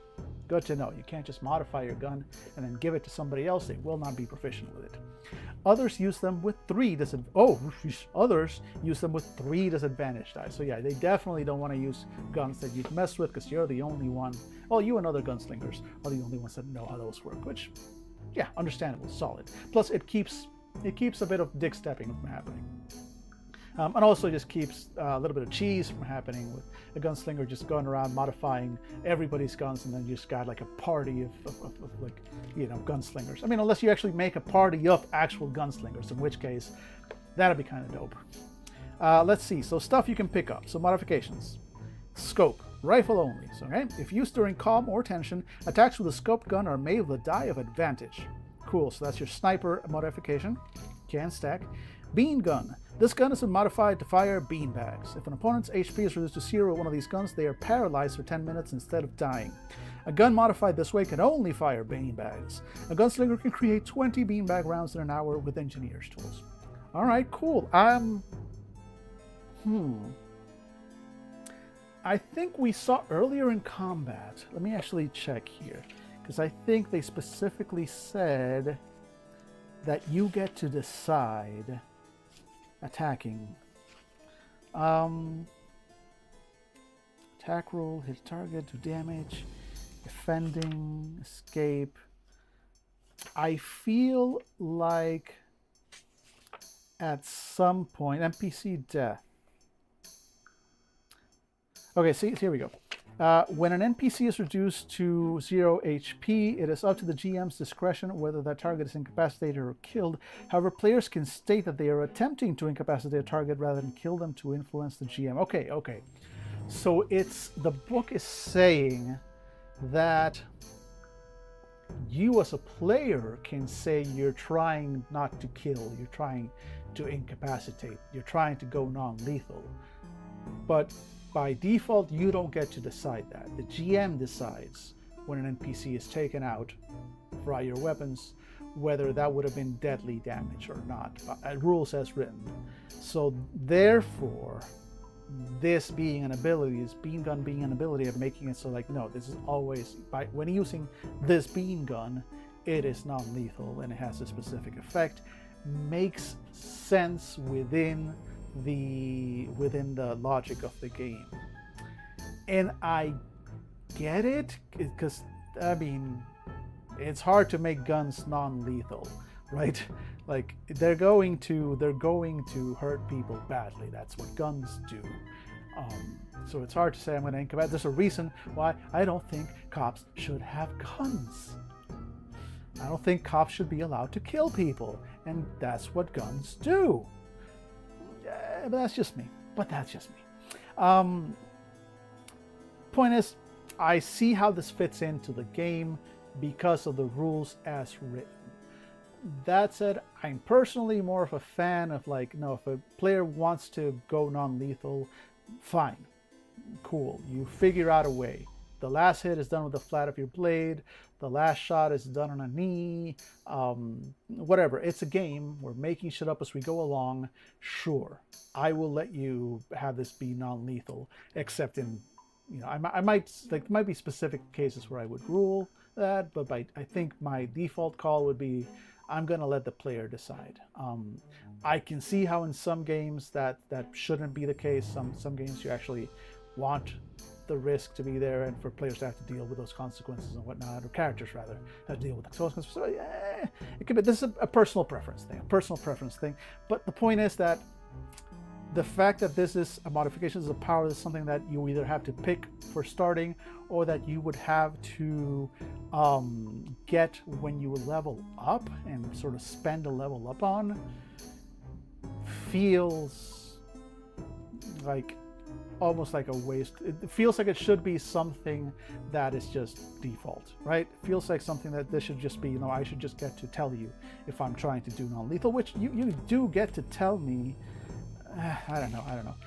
If I was running this game, I would probably tell a player, hey, don't bother with this one. If you wanna do non-lethal, you're a gunslinger, you can figure it out. Or otherwise make the bean gun do something additional, rather than not just that paralyzed. Maybe like, forget about HP is reduced by, like, turn the bean gun. Is there a practically a cannon? Okay, I would turn the bean gun into maybe something closer to a taser, is I think the approach that I would take, so that it has a specific effect. It's like, no, if you hit with this and any damage gets through armor or whatever, then they are stunned for a round. They cannot act next round, or something along those lines, or they are frightened, or a status effect. That I think would work better for this power up. I probably would house rule it that way. But again, that's just me. That's just me. Sorry, just checking something. There we go. Okay, cool. Scatter shot. So next one, the gun has been modified to shoot shells filled with small pellets. Now you see, by the way, why it took me like 3 hours to get through like 20 pages yesterday, and it's taken me almost 3 hours now. Are we going to get... I'm not ending today's stream until we get to... Jesus Christ. Oh my God, there's still so many character classes. Patchworks, I'm like halfway through the character classes and it's already 5, and I will be done by 6 at the latest. So let's see how far we get. Wow. Okay, I mean, the good thing is we're taking our time. I did these streams are titled Deep Dive. I do be diving deep, don't I? Like I said, I'm gonna skip over a lot of the stuff later in the book. And yes, look, it's content. It's so much content. Doesn't everybody love some content? Daddy made you your favorite content. All right, so let's take a good look at Scattershot. The gun is modified to shoot shells filled with small pellets. Dope. A gunslinger can create 20 shells in an hour with engineer's tools. With Scattershot's gun, a gunslinger targets an opponent close or nearby. All right, cool. So it's a shorter range. It's a shotgun. So it's a Scattershot. Cool. So when targeting a close opponent, the gun does a normal damage for its quality. On an excessive success, the target is knocked down. So cool. Boom, boom. Excessive success is basically a nat 1 because you're rolling low in this game. When targeting a nearby opponent, so that's a little further than close, the gun damages the target and everyone close to them. So a spray shot. Instead of doing its normal damage for its quality, it uses the damages listed here. Basic 2 damage, fine, 1d4, fancy 2d4, masterwork 2d6. Cool. All right, cool. That's an interesting modification. No problem with that one. Bayonet, rifle only, requires level 3. And the other one also requires a fancy rifle and level 3. These better be good if you're giving me level requirements and giving me so few options, because that means for the first 2 levels, I really only get to choose from these 3. One of them is, in my opinion, not great. The other one is rifle only and really only useful outside of combat if you want to be sniper. So really the only one you're going to pick up is Scattershot for begin with, and then level 2, you're kind of forced between scope and beam gun. This one, it's a shame. I like gunslingers normally. I like Gunkata and Gunfu, and I like a lot of what I'm seeing here. But I feel like a ball was dropped. I feel like you could have done more. I mean, let's take a look at the bayonet and practically a cannon stuff, and then we'll deal with the labor thugs, who I'm looking forward to, but also kind of frightened of, because this is the other one that's like, we're talking about like fungus barbarians and occultists who can speak with the dead and dudes in power armor, and then there's literally described as just thugs with lead pipes. I'm so worried about the labor thugs, and I might be right to be worried, because Gunslinger, I feel like this art should have gone over here, and there should have been more modifications. I like damage types or special things I can do, or like smoke pellets, or I don't know, give me more Batman gadgets for my Gunslinger. Anyway, bayonet, so only works with a rifle. And that's the other thing. The level 3, the 2 other stuff only works with rifles. So there's the only things, and the other things also. So the only things you can do with beanbags, with pistols, is make it a bean gun and make it a scatter shot, which means you're just making a sawed-off shotgun with a scatter shot and a sawed-off shotgun beanbag gun. Yeah, I feel that's a shame about the Gunslinger. I feel like this class really, a lot of the other classes are great and I love them. This one feels like, ironically enough, for a Gunslinger, misses the mark. I'm kind of disappointed in this. It feels a little too restrictive. I don't know. Anyway, let's see. Bayonet. A rifle can be affixed with a knife protruding from under the barrel. Cool. Why does this require level 3? The rifle can be used to make a close attack using the attributes of the attached knife. A gunslinger's extra rifle butt attack can be made with a bayonet instead. So it doesn't even add you, it just replaces something. This modification can stack with other modifications. So, cool. You get to make a close attack with a knife, which you could already do if you have a knife. Except I guess you don't need to change weapons to do it. Why does this require level 3? And then practically you can. I'm upset now. I am upset about the gunslingers. I am disappointed. Penumbra City, you have failed this Penumbra City. I am so disappointed with the gunslinger. I'm sorry if this is somebody's baby when creating, but it feels so limited compared to the other ones. Oh, I'm so worried about labor thugs now. Well, let's see anyway. Practically cannon. Requires a fancy rifle and level 3. This gun has been modified to shoot very large caliber projectiles. This gun cannot fire regular ammunition. Cool. When being used against a vehicle or mechanical device, the gunslinger can make a knowledge check. On a successful hit or knowledge check, the hit vehicle can no longer move without being repaired despite its HP. If this gun is used against a human-sized or smaller creature, the round knocks down whoever it hits in addition to inflicting damage. Cool. Cool. The knockdown effect on a hit is nice. The fact that it's limited, you can now this no longer works with regular ammunition. It's good against vehicles. You still have to make a knowledge check, which you're probably going to be good at as a gunslinger. It's okay. High requirements.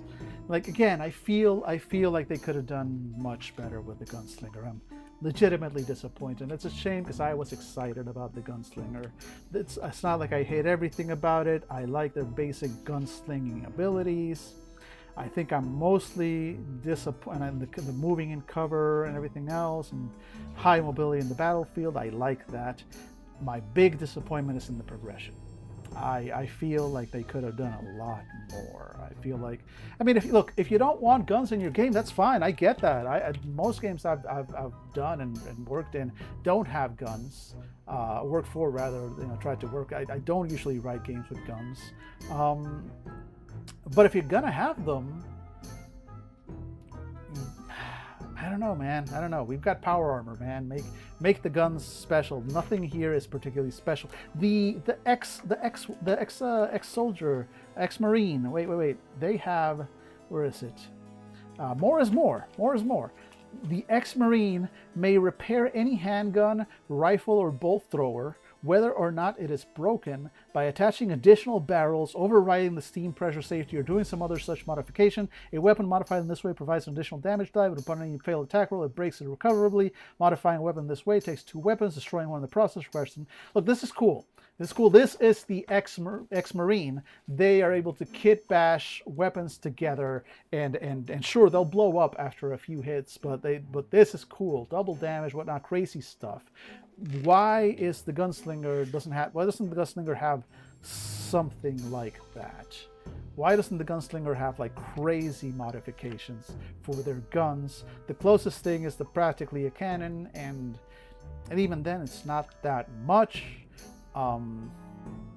Yeah, I don't know. I'm disappointed. I'm disappointed with the gunslinger, which is a goddamn shame. Still high marks for the game overall. Please don't get me wrong. I probably would do a lot of homebrewing with the gunslinger if I was going to run this game, and somebody wanted to play a gunslinger, was interested in it but hadn't seen the class yet. I would probably sit down with that player and kind of guide them through it and see, like, hey, do you want to get imaginative with this? Do we want to maybe house rule a few things?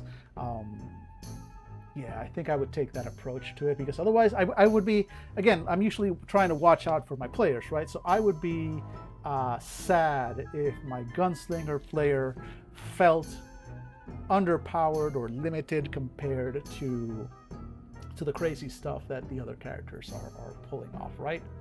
So that's kind of my worry there. And with that worry, we move on to labor thugs. So let me see how many more we have, because it's 511. And we have labor thugs, that's 1 character. We have lordlings, that's 2. We have occultist, which is 3. And lordling is going to be really complicated. Occultists are going to be really complicated. Patchworkers, the doctors. So 1, 2, 3, 4, and then I think patchworkers, and then rat king. So 5 whole characters. 3 of which are particularly complicated. And it took us, we've been streaming for nearly 3 hours now, 2 hours and 54 minutes. And we went through, let's see how many we went through today. Well, we started with the clackers. So we started with the clackers. So 1, clackers, Corsorian Knights, 1, 2, 3, 4, 5, 6. So you know what? Okay, I think we're going to stop here actually, because I've been going for 3 hours now. I've been going for 3 hours. I was actually doing some video earlier in the morning. So like I said, I've been on camera for longer than just this. So I think I'm going to wrap it up for here. I think this is a good place to spot it. It's a shame that I'm ending on a bit of a low note because of my disappointment with the Gunslinger, and maybe I'll give it some thought overnight. And then tomorrow when I stream again, I'm going to... I might have some thoughts on what I would do with the Gunslinger, and then we can take probably another 3 hours to get through the rest of the character classes. Jesus Christ. You know what? Fine. This is my brand. This is what I'm doing.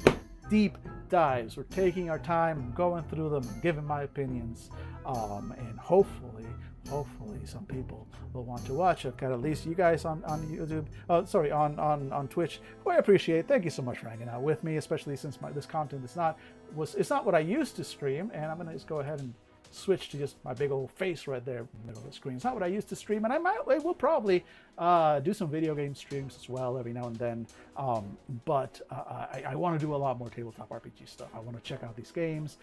During the end of yesterday's stream, I showed all the other games that I also have access to that I plan to do these kind of deep dives on. So I'm looking forward to that.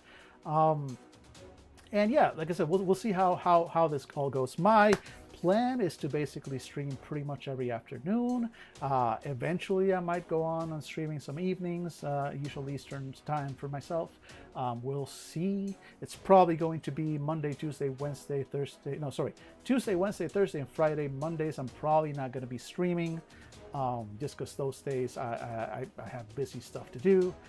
But I'm going to try and be streaming very regularly. I'm glad you like seeing tabletop RPG stuff, Kendall, because I plan to do a lot more of it. In fact, bear with me. Wait. Okay, you can still hear me because my microphone is on. Hi, kitty. You're seeing me. You're not seeing me pet the kitty out of camera.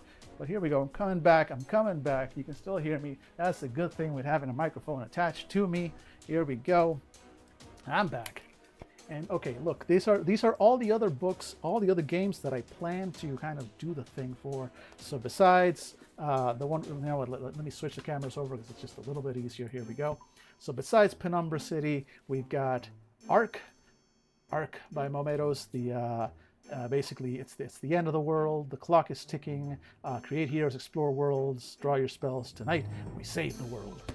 Blazing Him, which I've been so close to running for the boys, and I'm looking forward to that. Blazing Him, we will damn this world together. A rules light game of magical girl mech combat. Brave Zenith, Adventure After All. The world ended a long time ago and no one gives a damn. You're an adventurer, ambitious, indebted, brave. Explore the ruined world of past, present, meet colorful and deadly creatures, see the sights of the second city, partake in delicious monkey oil. The archipelago is your oyster. I'm going to look at that one. I'm going to look at Here, There, Be Monsters. Hunt monster hunters, punch Nazi occultists, eat the rich, protect each other, fight back. Here, There, Be Monsters. Looking forward to that one. Our Last Best Hope, an RPG to save the world. I want to talk about Make Our Own Heaven by Razor, and a lot of these are very much in that anarchist vein, so I'm looking forward to that. Let's see, Cantrip, a game about magical girl witches, mostly just witches and going to witch school. Gun and Slinger, which I've played for the podcast and I fucking love and I want to do a deep dive on. And Vast Grim, one of the many sort of Morkborg alikes. It's just super stylish and I kind of want to go through that one as well. And eventually Bluebeard's Bride, a horror tabletop RPG, which is going to be hard to talk about, but I'm looking forward to it because some of my favorite gaming experiences have been with this game at cons. So this is just like the first batch. This is half of one of my bookshelves. I have so many games to go through. Most of them are not as thick as Penumbra City, and a lot of them are beautiful, but maybe a little bit less readable in some areas, but still beautiful. There's always that balance between art and information. But point is, here we go. I am looking forward to talking about all of these games, and I don't know if I'll spend as much time on any of them as I have spent on Penumbra City. I thought I was going to get through the intro and the game setting and everything in plenty of time, and then even get through all the character classes, or at least most of them, yesterday. And we didn't even get to the character classes yesterday. And then today I thought, okay, I'll get through all the character classes. 3 hours, definitely, that's going to happen. And we got through like half of them. So, I mean, it's still fun. It's still fun. I'm really enjoying this. Overall, so far, Penumbra City, if it's a 5-star scale, I am giving it so far a like 3.5 to 4 stars out of 5. More or less. We'll see how that goes. If it's an out of 10, then it's hovering around a 7 for me right now. Not too shabby. But I guess I'll have to compare it with others. I'm still not sure. 7 out of, like, I haven't completely gotten my rating scale yet. But overall, I'm very positive on the game. I like a lot of the things that it's done. If you have a chance, again, to watch the video from yesterday, feel free to skip through or put it at 1.x speed or something. But I do kind of get into the social and coalition building. I think it's pretty interesting. It's worth a listen. And if I get into it now, we'll be here for another 3 hours. So with that in mind, thanks for hanging out. I will definitely be back tomorrow to do more of this. Hopefully get through the rest of the classes and just see what else we like. Because the whole point of this, by the way, is that I'm going to eventually hopefully do a proper like YouTube video that's not just aimless rambling going over the pages, and do like a proper thought through like review and approach of the game. And I kind of want to do that for all of those games, but kind of going through them on stream like this is good because it helps me like figure out my thoughts, do a lot more, and it's easier and it's more fun, honestly, than just sitting here and reading the book to myself. So that should be fun. Hopefully, as I keep doing more of this, we'll have more people interested. We already had somebody on YouTube as well. So I'm looking forward to doing a hell of a lot more of this. So with that in mind, again, thanks so much for hanging out. I will be back tomorrow. Expect a stream around 2 p.m. Eastern until, for another 3 hours or so, depending on how it goes. Tomorrow's stream might go a little bit longer since I won't be doing any other recording earlier in the day, so I might have more energy. We'll see how it goes. No promises, only an attempt at consistency. Have a good one and take care.